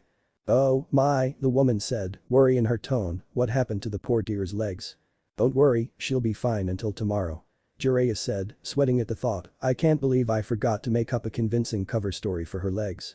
We just had a little mishap on the trip. We'll be taking her to a good doctor I know tomorrow morning. The old woman nodded, alright then, sign in here and you'll have to pay up front. Jiraiya signed them in and paid for them out of his money and upon receiving the keys and instructions to the rooms, turned and led them to the second floor before stopping outside a pair of doors opposite each other in the hall. Upon stopping he started speaking, using his dead serious tone again. Naruto, after you set Taiya on the bed, leave the room and wait in the hall with Sakura while I have some words with her in private. Naruto was about to protest when a voice inside him calmed him. If he was going to do anything bad to her, he's had plenty of opportunity to do so already. She should be safe for a few minutes with him, at the least. Naruto nodded and Jiraiya unlocked the door to one of the rooms, then they walked inside. Naruto sat Taiya, who looked a little nervous, down on the bed and walked out into the hall with Sakura. Jiraiya shut and locked the door behind him. Taiya gulped quietly, trying to wet her suddenly dry throat. So what the hell is it, you fucking pervert? Jiraiya sat on the bed opposite the one she was on and gave her a serious gaze. I saw how you were looking at Naruto earlier. Taiya choked, what? I don't know what the fuck you're on, but I ain't got fucking feelings for the fuck nut. Jiraiya chuckled, not what I was referring to, but now that you mention it. Taiya growled and glared at him, you finished that sentence, fucking pervert, and I swear I'll. Now, back to the matter at hand. Jiraiya's tone was serious again. That look. You were wondering about his motives for wanting to help you, worrying that he'd use you like Orochimaru or that he'd demand some favors in return, right? Taiya nodded her head, although the last worry hadn't actually passed through her head earlier, yeah, but why do I need to talk to you about this? I'll just question the fucknut about it later. Jiraiya sighed, because that fucknut won't be able to answer you even if he wanted to. He follows his heart without questioning why. When you ask him, he'll probably just say why not. I know how he thinks well enough that I can tell you why he's doing it, though. Taiya nodded, indicating for him to continue. You acknowledge him. You may insult him with a crude nickname and be hard on him, but you acknowledge Naruto. Not as the Kyuubi or its Jinchuriki, but as a fellow human being. When he realized that, you became one of his precious people he'd die to heal you if that's what it took. Because he'll do anything to help keep his precious people safe and happy, that's why. Taiya was a bit stunned by this revelation, she didn't exactly expect to be one of the kid's precious people. Not now or ever. Wait, what about before? Jiraiya mumbled. When he saved me from those agents of Akatsuki or whatever. I hadn't acknowledged him then, so why? It's also in Naruto's nature to help out those who truly need it. 2 more things, Taiya-chan. 1. Never mention this conversation to Naruto. Taiya looked like she wanted to ask why the hell not. But he continued on. 2. The room suddenly became stifling from the killing intent Jiraiya was directing at her and she realized, for the first time in a long time, she was trembling terribly. If you ever use his faith in you as one of his precious people to stab him in the back. Jiraiya left the threat hanging for a minute before he let go of his killing intent. Taiya found herself gasping for breath she didn't realize she had been holding as Jiraiya went to leave the room. As he opened the door, she croaked out, Sakura, I need some help. Hearing her name from Taiya, Sakura poked her head in curiously. Yeah, what you need? Taiya cleared her throat and blushed at what she was about to say, I haven't gone all day and I can't exactly ask one of the fucking guys for help going into or coming out of the ladies' room, you know. Oh. Sure, I'll help you. Konoha Gates. The cashier arrived at the gates in the dead of night and checked in with a pair of Chunin keeping watch before continuing towards the Hokage tower. The Hokage probably isn't there, but I should still check. Wouldn't want her pounding on me for delivering Naruto's letter 1 minute later than necessary. The next day. Naruto rubbed his head and groaned as he got up. It feels like Taiya-chan was pounding on my head last night, but there's no way she could reach me from her bed.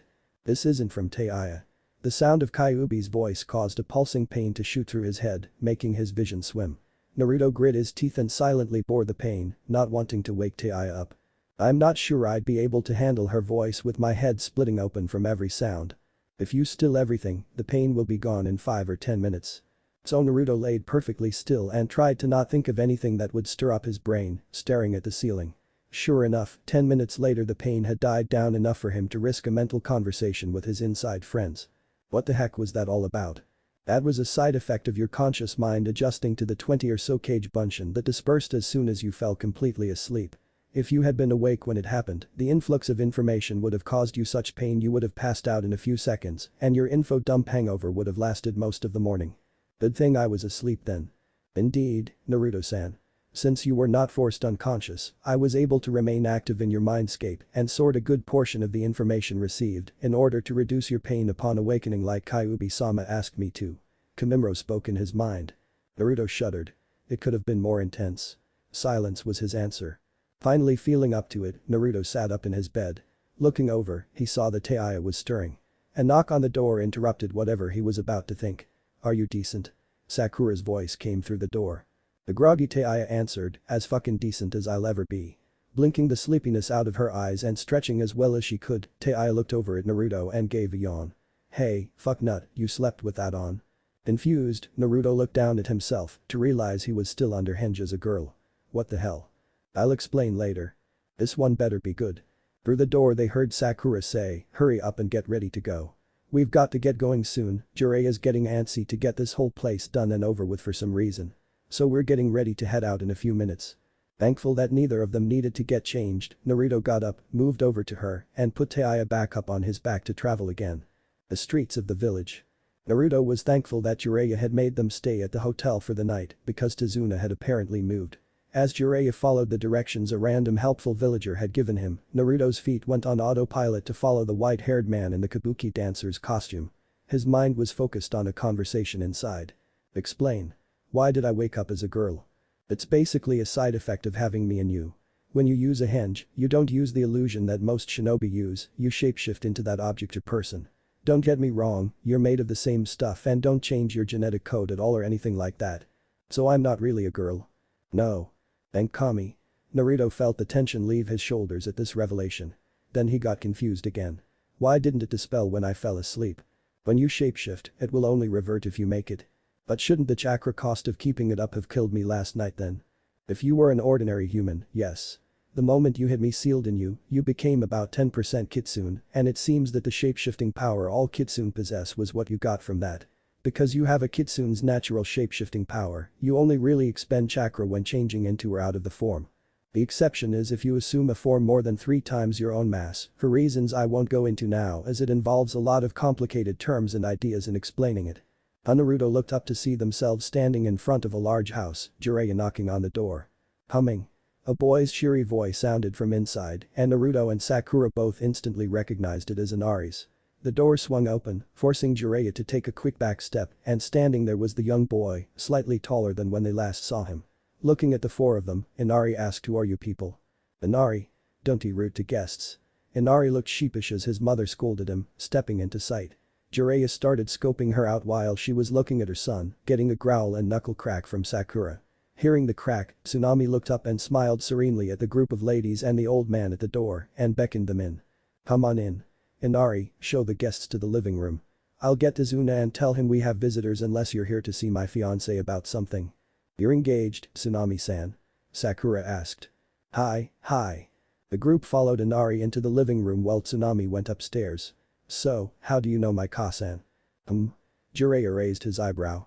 I've never seen any of you before, but you called my Ka-san by name. I didn't say it, so how did you know it? Inari looked at the group suspiciously. Sakura and Naruto looked at Jiraiya, who nodded to the silent question. With 2 cries of Kai. Naruto and Sakura stood in their rightful forms. Inari would have glumped Naruto with a cry of Nai-san. But Jiraiya grabbed his shoulder. Inari looked up at him. In case you didn't notice, he's got a passenger. If you knocked him over you'd probably agitate her injuries. Then you'd get to experience her fists of fury. Naruto walked over to a couch in the living room and set Taiya on it, then helped her turn 90 degrees so her legs could lay flat on the couch. He then proceeded to sit on the couch next to her feet.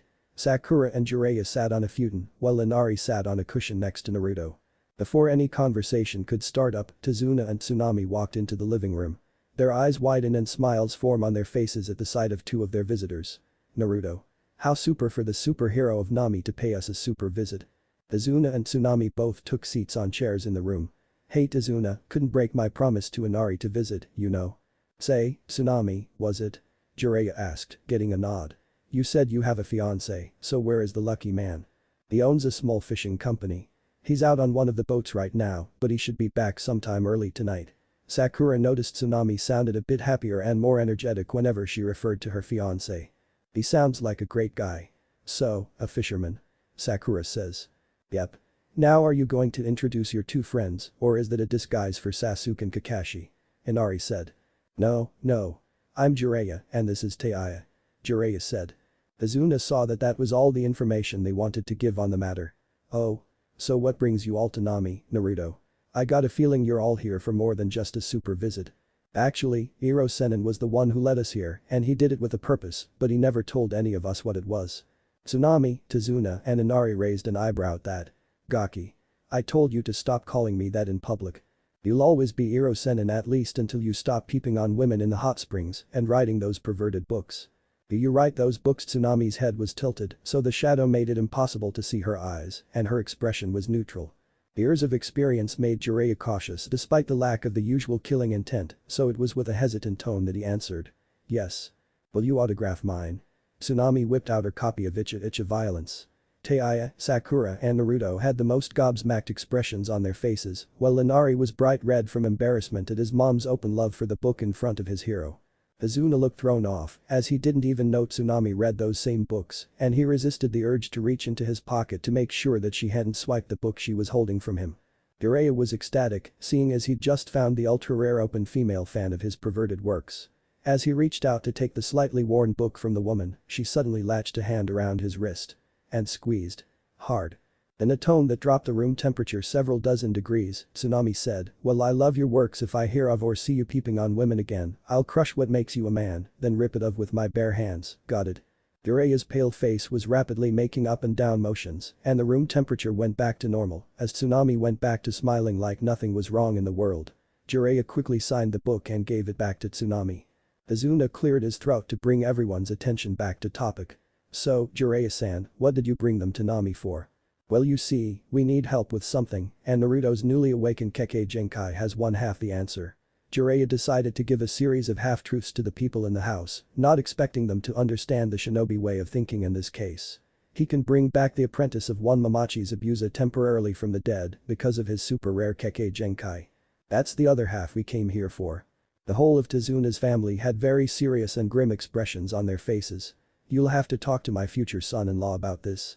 Why is that? Jiraiya asked.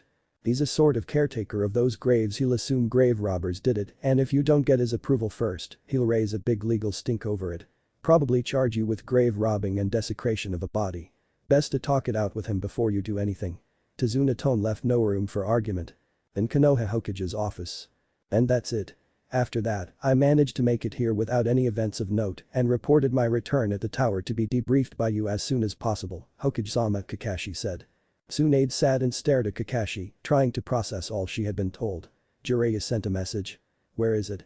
And as for Root, Tsunade growled mentally at the thought, and the scowl on her face made Kakashi sweat slightly. Without proof that Danzo was truly involved, I can't do anything to him directly yet. And this girl, it's just like Naruto to save an enemy when they're down. And Naruto having a Kekkei Genkai, the same one as the Sage of Six Paths. This is all a lot to take in, eh? What's Kakashi doing? Seeing Kakashi fishing through his pouch for something, Tsunade growled out, if you're fishing for that smut in the middle of a debriefing, Kakashi, I'll give you the same treatment I reserve for Jiraiya.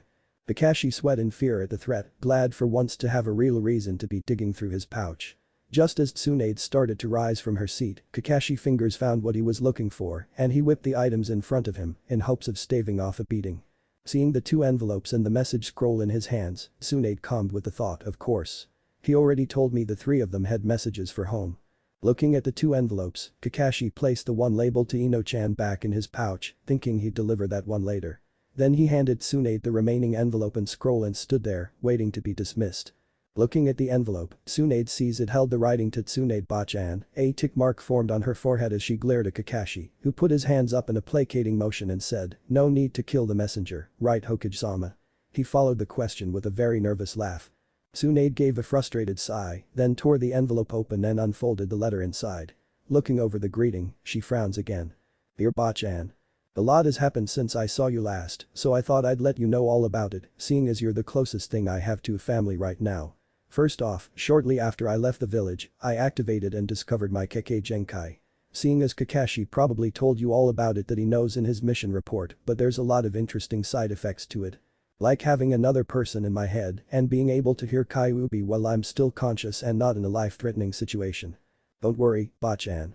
She's been friendly and helpful since my Kekkei Genkai activated and she hasn't done anything to try to corrupt me. Though that might just be because with other people around, they could see me acting odd and prevent me from being corrupted. Don't worry though, if she tries to corrupt me, I won't let her. Tetebe.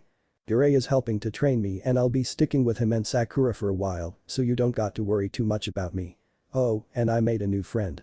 Her name's Taiya and she used to work for Orochimaru, but she's okay now. Although she curses at everyone and everything. Oh, and I died saving her and Kakashi from some agent of Akatsuki's attack when we were rescuing her from their hidden place in an abandoned village. Well, not me, but one of my bodies. But I still felt every last bit of it. Dying hurts a lot, you know. Well, gotta go soon. I'll write next chance I got, Bachan. I'll be greater than any Hokage that ever was. Uzumaki Naruto.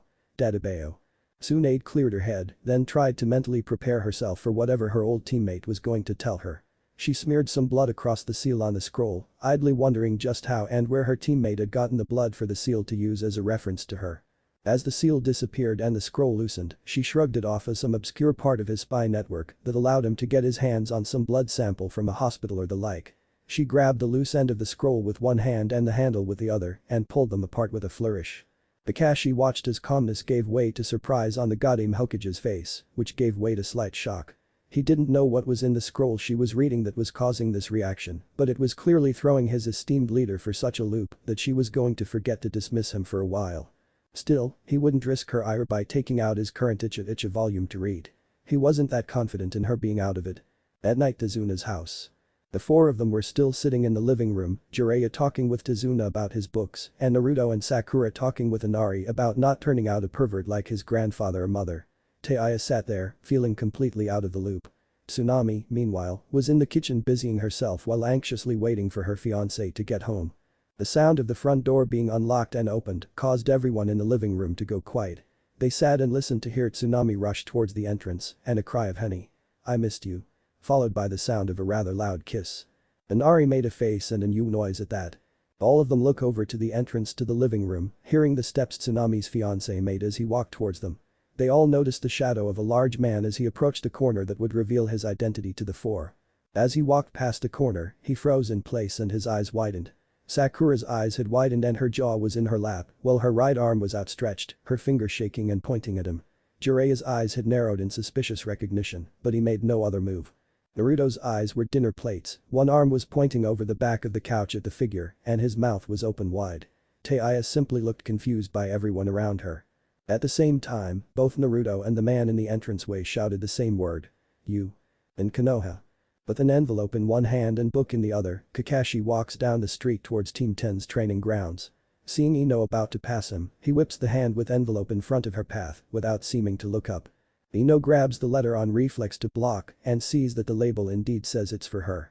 Opening it to read while on the way to her home, she recognizes her former best friend turned rival hopefully turned best friend again's handwriting immediately. Irino-chan. I don't know how to tell you this after all this time, but our rivalry for Sasuke is over. Not as in I won you lost over, but more like I don't care about it over. After what he's done, I'll still try to bring him back, but that's for Naruto and Konoha, not for true love or anything like that. If you still want to pursue him, go ahead. But what I really want to say is, can we be friends again? I know I was the one who threw it away last time, but I'm sorry I did. I still expect us to be rivals, in the spirit of pushing each other to greater heights. And that means to try to top me now, Ino Bunta. I'm apprenticed to a Sannin and we're on a training trip. Here there was a drawing of a face with Sakura's hairstyle. It had one eyelid pulled down with a finger and its tongue was sticking out, as if blowing a raspberry. Ino was stuck somewhere between fuming at the ending, jealousy at Sakura's status as apprentice to a Sannin, and happiness at having her friend back. Izuna's house. How are you alive? Naruto's finger pointed at the still intimidating form of Momochi's Zabuza. That's kind of a long story. Zabuza scratched the back of his neck nervously, his manner seeming different than before. We certainly have time to hear it, Jiraiya said, motioning for Zabuza to sit and explain. Zabuza could feel himself sweating as he recognized just who was speaking to him. Hi, Jiraiya-sama. Sitting in a chair opposite the couch Naruto and Taiya were sitting on, Zabuza settled in for a lengthy explanation. Looking at Naruto, he said, you remember Haku's natural skill with medical herbs, right Gaki? Naruto got in a thoughtful pose, then nodded. Haku designed a special medical pill, of which only one was made, which works in 3 stages to bring a shinobi back from potentially mortal wounding. However, it doesn't work on its own. I had that pill, a soldier pill, and a blood replenishing pill inside a special capsule in a hollowed out tooth. When I was fighting the mercenaries and killing Geto, the force the kunai exerted on my lower jaw wound up breaking the capsule open and crushing the pills. I probably swallowed them by accident, but I did. How does this pill work? Jiraiya had his notebook out, planning to send the notes about this pill to Tsunade, in hopes she might reproduce its effects. The first stage puts the person in a near-death state. When I felt dizzy and tried to stumble back to Haku's body, I assumed the dizziness and weakness was from blood loss, so I was able to fight it. If I hadn't fought it, it would have put me out in a couple seconds. Yeah, I know of a few herbs and drugs that can have that effect.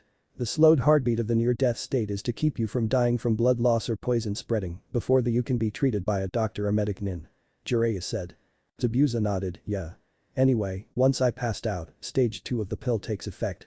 Using the blood replenishing pill to keep the blood levels up and the soldier pill to produce chakra to power the process, stage 2 of the pill repairs the wounds on the body forcefully by rapid regeneration that starts automatically a few hours after I was put out. Jiraiya nodded, but frowned at this. That sounds like Tsunade Haim's genesis of rebirth technique. But even used in regular situations, that puts a great strain on her body after it's done. Adding the strain caused by being put in a near-death state, what cost is there for using this pill? Naruto, Sakura, and even Taiya were leaning in, listening to Zabuza with rapt fascination. The third stage awakens and briefly revitalizes the body, temporarily putting it at peak health for about 5 minutes, so if we were under attack when I came out of it, I could flee or fight off the threat before the weakness of recovering from the near-death state set in. I was able to use a shunshin without hand seals to escape from my burial spot when I came to, then made it to a clinic in the village before I collapsed. Sugoi, Naruto said, and Taiya silently nodded. Jiraiya looked a bit more cautious of the wonder the younger two had, and Sakura noticed this. Jiraiya-sensei. Everyone looked at Jiraiya. So, Zabuza, what was the price to live? After that initial 5-minute awakening period, the chakra coils collapse and become unusable for the duration of the person's life. My body still produces chakra, but I can't use any of it. 6. Jiraiya nodded. That certainly explains the civilian life.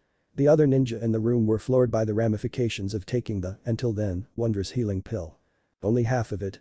Jiraiya raised his eyebrow at that. I figured if I lived a honest and good life from then on, I might have a chance to be able to go to the same place as Haku when I die. Jiraiya gave a grunt and nod and closed his eyes while crossing his arms, a slight frown to his face. Naruto recognized it as his deep thought pose. Jiraiya was thinking, so this is why Tazuna wanted us to wait. I can see why Zabuza would be pissed if we took Haku's body without getting permission from him first.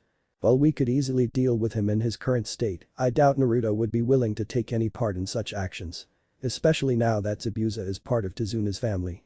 So how the hell are we supposed to convince this guy to willingly let us unearth and use Haku's corpse? Say what you're going to say. Jiraiya opened his eyes and looked at Zabuza. Everyone in the room is looking at you like they're waiting on you to say something, so what is it that even Tazuna Jiri no CHI7 and Inari Mama MUSUK08 know that I don't? I suppose it best to start at the logical beginning. Have you ever heard of the Rinnegan? Zabuza simply looked confused at the word. Or better yet, of the most famous man to ever wield the Dijutsu, the sage of the 6 paths. Zabuza's eyes went wide at that. Every ninja worth their hideate knows about the man who practically invented the ninja world as we know it, Zabuza said, uncertain of where this was going. What does that have to do with anything? His Kekkei Genkai, the Rinnegan, allowed him to regenerate and reanimate a corpse as an extension of himself. There's more it could do, but that's irrelevant at the moment. Zabuza looked more confused than before, but at the same time he was suspicious of where this was going. Naruto is a descendant of the Sage of the 6 Paths and recently activated his Rinnegan. Zabuza looked surprised for just a moment, but he seemed to rapidly piece the facts before him together. So you brought him here for my apprentice, Haku, huh? His eyes were shut, his mouth was in a frown, and his bald eyebrows were pointed down together. It looks like Zabuza is gonna shoot this down. And I was looking forward to talking to Haku again, wonder what he think of me now. Naruto, that's the answer. Tell Zabuza word for word what I tell you to say. Zabuza-san. Zabuza looked over at Naruto, who appeared to be having mixed feelings about what he was about to say. How'd you feel about talking to Haku again? Not just body but mind and soul, too. Zabuza, if anything, looked absolutely livid, like he was about to kill Naruto with his bare hands. How dare you offer me something no one could deliver? Actually, I can. Zabuza looked about ready to lunge, so Naruto rushed the rest out. How do you think I learned to use their techniques and skills? Who do you think teaches me that? Zabuza's anger seemed to take a pause at that. I already have the mind and soul of my first body in my mindscape. What proof do I have that you're telling the truth? Zabuza had his arms crossed across his chest and leveled a glare at Naruto's eyes. I know what to say, Naruto-san, Kimimro's voice sounded in his head. Naruto shut his eyes as if in concentration before he spoke. On the day the Kagaya clan sacrificed virtually all their members in a mad attack on Kurigakure no Sato itself, you were leaving the village with Haku by your side when a young boy of that clan confronted you, asking you if you were a Kirin while he held a knife made from his bone in front of him in an aggressive defensive stance. You told him no while gripping the hilt of your Zanbatsu, and he apologized to you, then ran past the two of you and continued on the path toward Kiri. That boy is my first body, and his name was Kagaya Kimimro. At this point, Naruto opened his eyes to see a contemplative look on Zabuza's face. You let me talk to Haku, unhindered. Yeah. Besides, that'd be what Haku would want, too. Alright. I'll agree to this, for now. But if Haku doesn't agree with it, I'll sever the bond and let Haku return to the right place immediately. I don't go back on my word, that's my Nindo. Naruto held out a hand and Zabuza shook it, looking slightly dazed by the series of events that had unfolded since he came home. Jiraiya let out a breath of relief he didn't know he had been holding, this issue having been resolved without force having to be applied. Not like Naruto would want to go through with it if it came to that here, but with Naruto's capacity to bring out the best in people, I doubt it ever would have come to that anyway. Well, given how late it is, it'll be best if we take care of this tomorrow morning, if that's alright, Zabuza-san. Jiraiya said, looking at Zabuza. Zabuza nodded and said, yeah, I can take tomorrow morning off, seeing as we're not going out on the boats. I know how to explain it to the guys under me without raising questions. Besides, they don't need me to prepare today's catch for sale to the merchants and buyers we have, or even to make the actual sales. Seeing the question in the other's eyes, Zabuza spoke up, you don't expect me to not be there when you pull Haku out, do you? I'm going to make sure you don't desecrate the body, no matter what you say of your intentions. Jiraiya nodded, then said, well, we better get back to the hotel. Tomorrow is going to be a busy day for all of us. The three with him gave an assent, then got together to leave. Inside the doorway Jiraiya had to remind them to put the hinge up again in order to get back into the hotel without a situation coming up. In Konoha. Poor Anbu, 2 women and 2 men, stood at attention before Danzo, who was standing with a folder in his hand. Danzo handed the folder to one of the women, then spoke. You 4 are to go on a long-term zero support information gathering mission. All information on your target and any known affiliates or abilities is in that folder. When you have gathered sufficient information, one of you will return to me to report while the other 3 continue following the target. Unless orders from me indicate otherwise, you are not to engage the target or any allies of the target. This supersedes all other orders from me below level 6. If an order to kill an ally of the target exists above that, make certain the target doesn't see that it was you that did it and remove all evidence of your actions. Is that clear? Aye, Danzo-sama. The 4 chorused. The woman he had given the folder to sealed it into a storage seal on her arm, then made with the others to leave to carry out their mission, planning to only open the folder and share its information once they came to a secure location outside of Konoha. Next morning Haku's grave site. Zabuza stood back watching as Naruto and Jiraiya carefully dug out Haku's grave. Due to the fact that Haku had been buried well wrapped in a blanket rather than any kind of coffin, they had to be careful. They had gotten close enough that they had started to use gardening shovels, since using a full shovel could damage the body more or worse, they could wind up crushing the eye sockets, which would make the body unusable for Naruto. Kneeling in the dirt and shoveling it aside with the tool in his hands, Naruto decided to ask the question that had been bothering him since they had arrived at the gravesite that morning. Hey, Zabuza-san, where'd your sword go? This hunter nin took it. Naruto stopped digging for a moment in surprise. Given that they expected that I'd sooner die than leave it away from myself, finding the sword was stronger proof to them that I was dead than if they had killed me themselves. They took it back to Kiri so another shinobi could take up the blade as their own. You don't even sound all that upset that it's gone, Zabuza-san, Jiraiya said. Zabuza shrugged his shoulders, since they're self-convinced I'm dead, even if they see me now, they'd assume my uncanny resemblance was just an odd coincidence. I'm perfectly safe now, and so is my fiancée and her family. Since I plan to live a good civilian's life now, I don't need it anymore anyway. Several more minutes of digging on their knees later, Jiraiya finally came to the filthy blanket Haku was in. Pulling out a scroll he had prepared last night, Jiraiya sealed the body into a scroll, just like the ones Naruto had sealed the corpses of the Sound Four in. Well, we got it. Now to refill the grave with its dirt. Hey, Iro Sennin. Jiraiya looked over at Naruto, who was looking at him with his thinking face while they were climbing out of the hole they had dug. Why aren't we just having me use my eyes to bring them back as soon as possible? Instead of sealing all of them into scrolls, I mean. Is it a matter of focusing on one at a time or something like that? I'll explain at Izuna's house, Gaki. Not out here. Jiraiya nodded at Zabuza. Don't worry, he won't be using that on Haku for a while, so you can go to work now. Zabuza nodded and left to go to work, taking the Toad Hermit at his word. Jiraiya and Naruto began refilling the grave of its dirt. Meanwhile, field near Tizuna's house. Sakura panted hard as she pushed herself through the training regime from hell, all the while the cage bunchen of Jiraiya's was cheerleading her through the tough spots. By criticizing her form, speed, strength, and stamina non-stop. If she didn't have these exercises to keep herself busy with, she would have either mauled him or broken down completely. Izuna's house. Naruto and Jiraiya were sitting in chairs in the living room, facing each other and virtually alone in the house.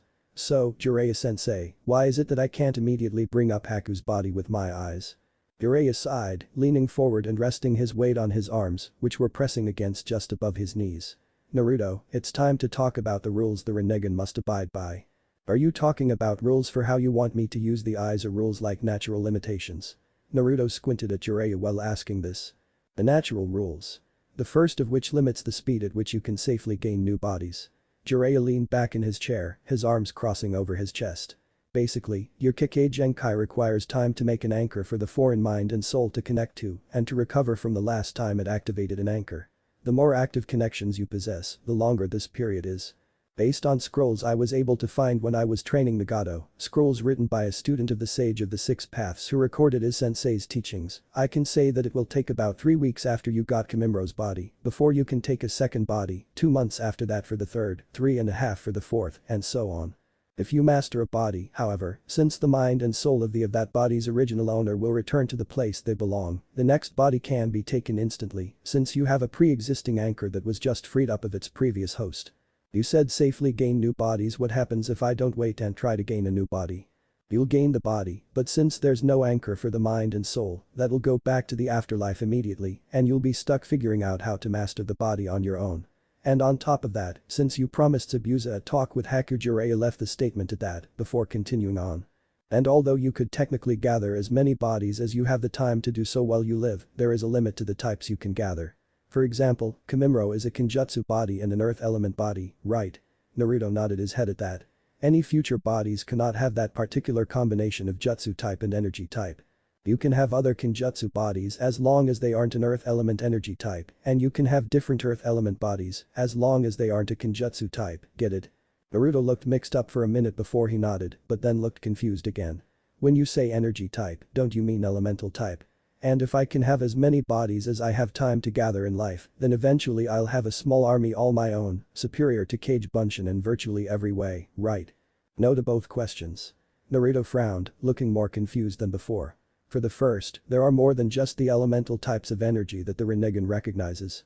As some examples, any Genjutsu body you may be able to get will likely be of the Psyche or Psi energy type, and any medic ninjutsu body you get will probably be either regenerative energy type, corrosive energy type, or chakra manipulation type.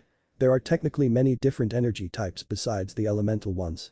Naruto nodded, as that made plenty of sense. I'd have a hard time guessing what element a Genjutsu specialist or a medic nin was, so I guess it makes sense that they wouldn't be an element type of body. As for the small army all your own, unless it's going to be comprised of 7 or fewer members, you can forget about it. Because the maximum number of secondary bodies you can have out at a time is 6. Naruto's head dropped. There are also rules about the bodies you call out and how you call them out or name them. Naruto looked back up.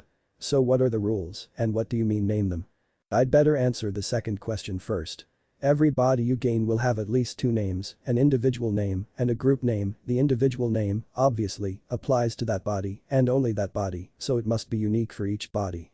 The other rule about individual names is that they have to end with the word realm. The group name applies to a set of bodies to make it easier to call them out all at once, and it is always number of bodies in this group, followed by path of, followed by a keyword that you associate with that group of bodies to make it easy to remember. Each body can have multiple group names if you assign it to multiple groups. When you gain a new body you have to touch it and think what you want its individual name to be, as well as what group or groups you want it to be part of, before you look it in its eyes, or else your subconscious will assign names and groups without you consciously knowing what they are. Naruto looked like he understood what Jiraiya was saying to him so far, so Jiraiya continued.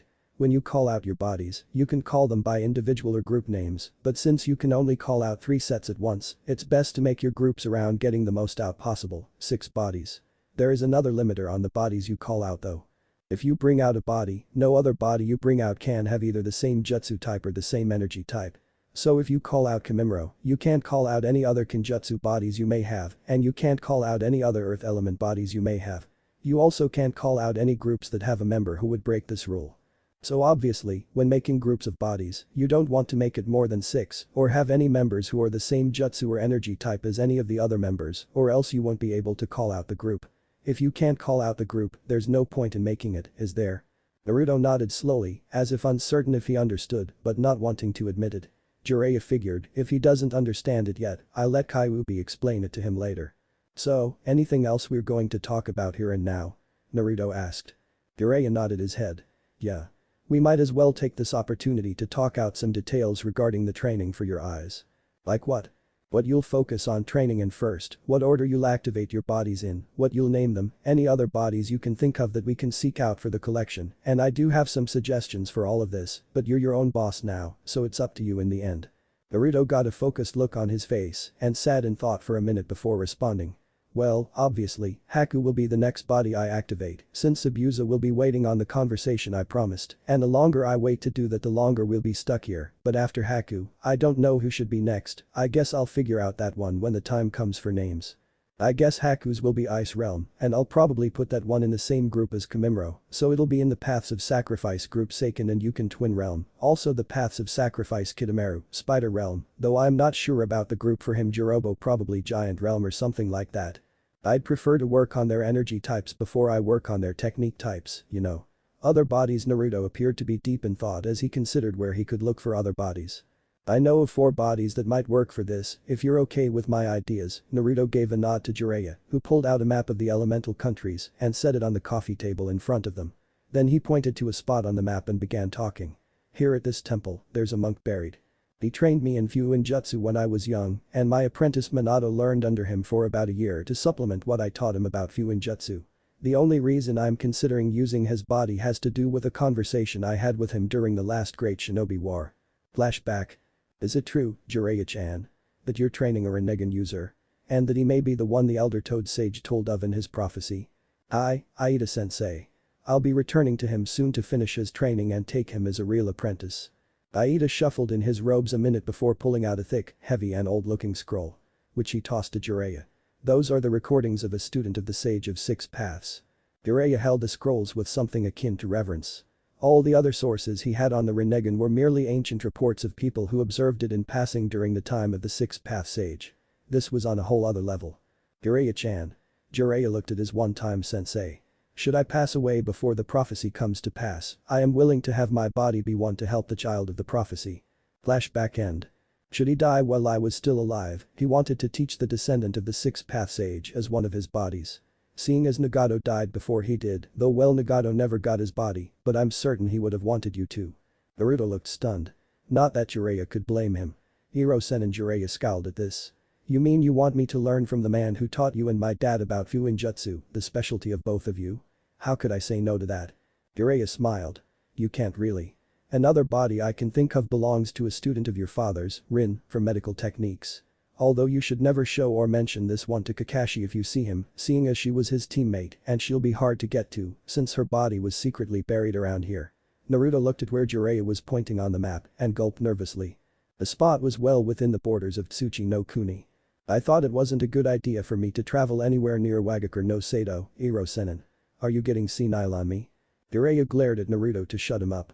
Gaki, listen up. Well, it may be dangerous for you or me to go into Tsuchi no Kuni due to me and your father's parts in the war with Iwa. Your other bodies will not look anything like you, so they won't be associated with the yondaime like you would. The ideal body for this job would be either Haku's or Aida's bodies once you get them up to an acceptable level for this task. Mainly because all your other bodies will be inhuman looking due to the curse seals they bear. Naruto blinked, then nodded. I guess that makes sense, but wait. Jiraiya raised an eyebrow. How would you said that this Rin was a she, right? Jiraiya nodded. Well, Naruto blushed. Is it really alright to, take a body of the female gender? Being that I'm a guy and all. Jiraiya got a lecherous grin. Such naughty thoughts from the one who calls me perverted. I wonder how Taiya and Sakura would react to you thinking of doing that with your other body. What Iro-senin? That's not what I mean. Jiraiya just held his sides and laughed at Naruto's face as Naruto tried to rein in his temper. What I'm worried about is cleaning and clothing. Unless sending a body to the place that they go to regain their energy automatically cleans the body and clothing, as well as repairs any damage to the clothing, I'll have to manually wash the body and or change clothes on it. I doubt this Rin would be too happy about some guy seeing her body, much less touching it, and then there's the other thing. Jiraiya waited patiently while his student grew redder in the face by the second. Jiraiya noticed Naruto wasn't expressing anger at the moment, so he raised his eyebrow at Naruto's increasing redness. Which is? Jiraiya somehow managed to ask without any perverted undertones in his voice or facial expression.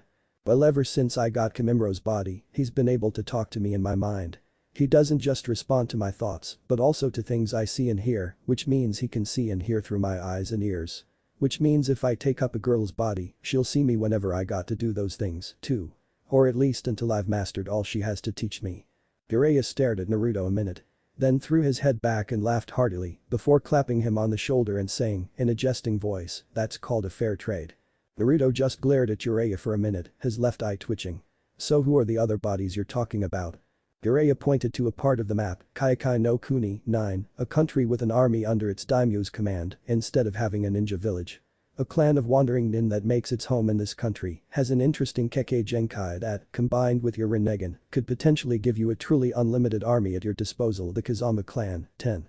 Also, about 2 months ago a missing nin belonging to the Kurama clan was killed by one of my spies, who kept the body in a scroll like the ones I gave you, so I could return the body to Konoha when I come by to pick it up. We'll meet up with him around here. Jiraiya pointed to another area of the map, Inacha no Kuni, 11. What about you? Any powerful bodies you can think of? There might be some in Yuki no Kuni, and I know of some ninja bodies somewhere in Acha no Kuni, although those 4 aren't even worth the effort to get, but the only other place I know of any dead ninja bodies is in Konoha, like the past Hokage and such, and maybe other ninja villages, but I'd have no idea where they keep the bodies of their ninja if they don't simply cremate them. That's right, you haven't been on many missions involving enemy nin outside the village yet. I guess we can try Yuki no Kuni, seeing as I needed to eventually talk to the actress there about starring in my movie.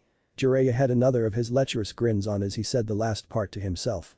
Naruto got fed up with listening to it, so he decided to make one last point. Is that all we had to talk about for now, Jiraiya-sensei? Jiraiya nodded, then asked Jiraiya-sensei, huh? And no witnesses around to see it. I only call you that cause you've been good about teaching me lately, instead of running off to do perverted activities like you usually do. Jiraiya winced at that, recognizing what he meant. The summoning training and Rasengan training he did for the kid basically was just him giving Naruto a few sentences of instructions, then abandoning Naruto to his own devices to learn it while he went and enjoyed himself by various perverted means. But the poof, the Naruto he'd been talking to disappeared and Jiraiya found himself confused for a moment. If this Naruto was a Kage Bunshin, then where's the relay sudden memory popped in his mind. When he'd got Naruto this morning from the room he'd shared with Taiya, another Naruto had stayed behind to talk with her about something. Jiraiya had assumed that the one with her was the Kage Bunshin, but it seemed the opposite was true. Jiraiya jumped to his feet and ran out of the house, heading for the fisherman's inn. He'd better not be planning to use that complicated of a Fuinjutsu without my supervision. At the fisherman's inn. So, is that all you wanted to know, Taiya-chan? Taiya resisted, once again, the urge to pound Naruto for calling her Chan. He'd been doing it all day as he stayed here to answer all her questions about her being healed, the details of the method, and various other questions that she had for him. You know what, fucknut. I think I'll take you and your foxy friend up on your offer. I ain't got anything to fucking lose and a hell of a lot to gain, so why not? You sure, Taiya-chan? Taiya's eyebrows twitched. Once I started, there won't be much chance of going back. Of course I'm sure, fuck not. Stop trying to change my mind and get to work on the fucking seal thing. Naruto made 3 kage bunshin and then picked Taiya up off her bed. While the clones were moving the beds to make as much room on the floor as possible, Naruto gently set Taiya down in the center of the open floor. Lay on your back and move as little as possible. It'd be horribly bad if you smudged any of the kanji or runes for the seal, since that could screw up the effects completely. As Taiya lay there and Naruto began drawing a complex diagrams of runes and kanji in his own blood all around her under instruction from Kyuubi, a puzzling thought ran through Taiya's mind. She spoke without moving anything but her mouth and jaw. Oi, fuck nut. Naruto stopped his drawing to look at her. Why do you need this seal when you obviously didn't need it for Kimimuro's body? Naruto got a puzzled look on his face as he directed the question inward at his tenant. Taiya-chan's right. Why do I need to draw this seal? Easy. Repeat what I say to you to her. I hate all this being the middleman stuff. Best get used to it, Naruto-san. When Haku comes here, you'll probably be doing it a lot for Zabuza. Kimimuro's voice rang out in his head. 2 reasons. Yaokai normally damages a body that still has a soul inside of it, so part of this is to make the Yaokai behave as if yours didn't. The other reason is to help Kyuubi control the Yaokai that'll be pumped into you so she can use it to heal you, as well as snapping the curse seal's hold over you instead of just letting it do whatever it feels like inside of you. Naruto went back to drawing in his own blood as Taiya gave a HN. In response, accepting the answer. As Naruto finished up the seal, he froze as if something was wrong, alarming Taiya. What is it, fuck nut? Don't tell me you screwed up the seal or something. Naruto looked at her and said, no. The kage bunshin with Uraya just dispelled itself. I was sorting out some of the information so I didn't have to deal with it all later. Now let's get this technique underway. Naruto sat down and formed the hand seals Kyuubi told him to, while channeling her Yaokai instead of his chakra. Then at the end of the chain of hand seals, he slapped both hands down on 2 particular runes on the outside edge of the seal. I can't quite shake the feeling there's something I've forgotten here, but it must just be that I haven't needed to do something like this in a very long time. The seal and hand seals have been made perfectly, so everything should work just fine. Kyuubi pondered. The whole room glowed with an eerie red light coming from the seal and from the 2 tails of Yaokai that were coming out of Naruto's stomach directly from the Shiki Fuin. Those 2 tails seemed to stab into Taiya, who merely winced in discomfort at the sensation. It was like being in a shower with the water just a tiny bit too hot for comfort. As the seal ran its course, the core of Taiya's body began to glow with a bright light blinding Naruto so that he closed his eyes and forcing Taiya herself to close her eyes if she didn't want to lose her eyesight. In the hidden base of Itagakure no Sado. Orochimaru sat rigid for a moment, catching the attention of Kabuto, who was with him to make certain that he recovered from his recent switch of bodies as quickly as possible, as well as Sasuke and the Jounin who was training him before Orochimaru recovered enough to do so personally. Is something the matter, Orochimaru-sama? Kabuto asked, preparing to do a diagnostic jutsu to determine if something was going wrong with the new body. Orochimaru waved away Kabuto's glowing green hand with a laugh. Kukuku, it seems Taiya-chan survived for longer than we thought. I just felt something forcefully break the curse seal I placed upon her. What's more, the only way that would work was if she willingly allowed someone to remove it from her. You know what to do, Kabuto. Hi, Orochimaru-sama. Kabuto left the room to inform the Odo Special Hunter Nin unit that Taiya was alive and had willingly broken her bonds with Itagakure no Sado. Such a high security risk member would require an immediate and violent extermination before she could go spreading the secrets of Orochimaru's. Sasuke looked on, unsure of how to respond to the fact that he had just heard that it was, in fact, entirely possible to remove the curse seal. He was afraid someone might do so to him, stunting his power, but also found some hope that he could get it removed before Orochimaru could take his body over. At the Great Naruto Bridge. Anna Yamamoto and his 2 partners arrived just in time to feel the wave of Yaokai radiating from Nami no Kuni. It gave them pause in their chase of their master's future puppet to feel the power of a Biju. They had met up with each other when Yamamoto came back from following one of the false paths to the point of divergence. The woman had been able to figure out the true path the group they were following had taken, and Yamamoto had filled the 2 in on what had happened since he last saw them while they were chasing the group down. Now realizing that there was either a Biju in human form or a Jinchuriki involved, they decided to send Yamamoto to inform Sasori of the full depth of the situation, as well as ask for help or orders for the now more complex problem. Seeing as he could literally fly to and back from Sasori-sama's location. What if Kami and Shinigami awaken Naruto bloodline, and thanks for watching my video till the end. If you enjoy this content, then do consider subscribing to my channel and leave a like if you guys need the next part, comment down, and thanks for watching the video and see you guys next video.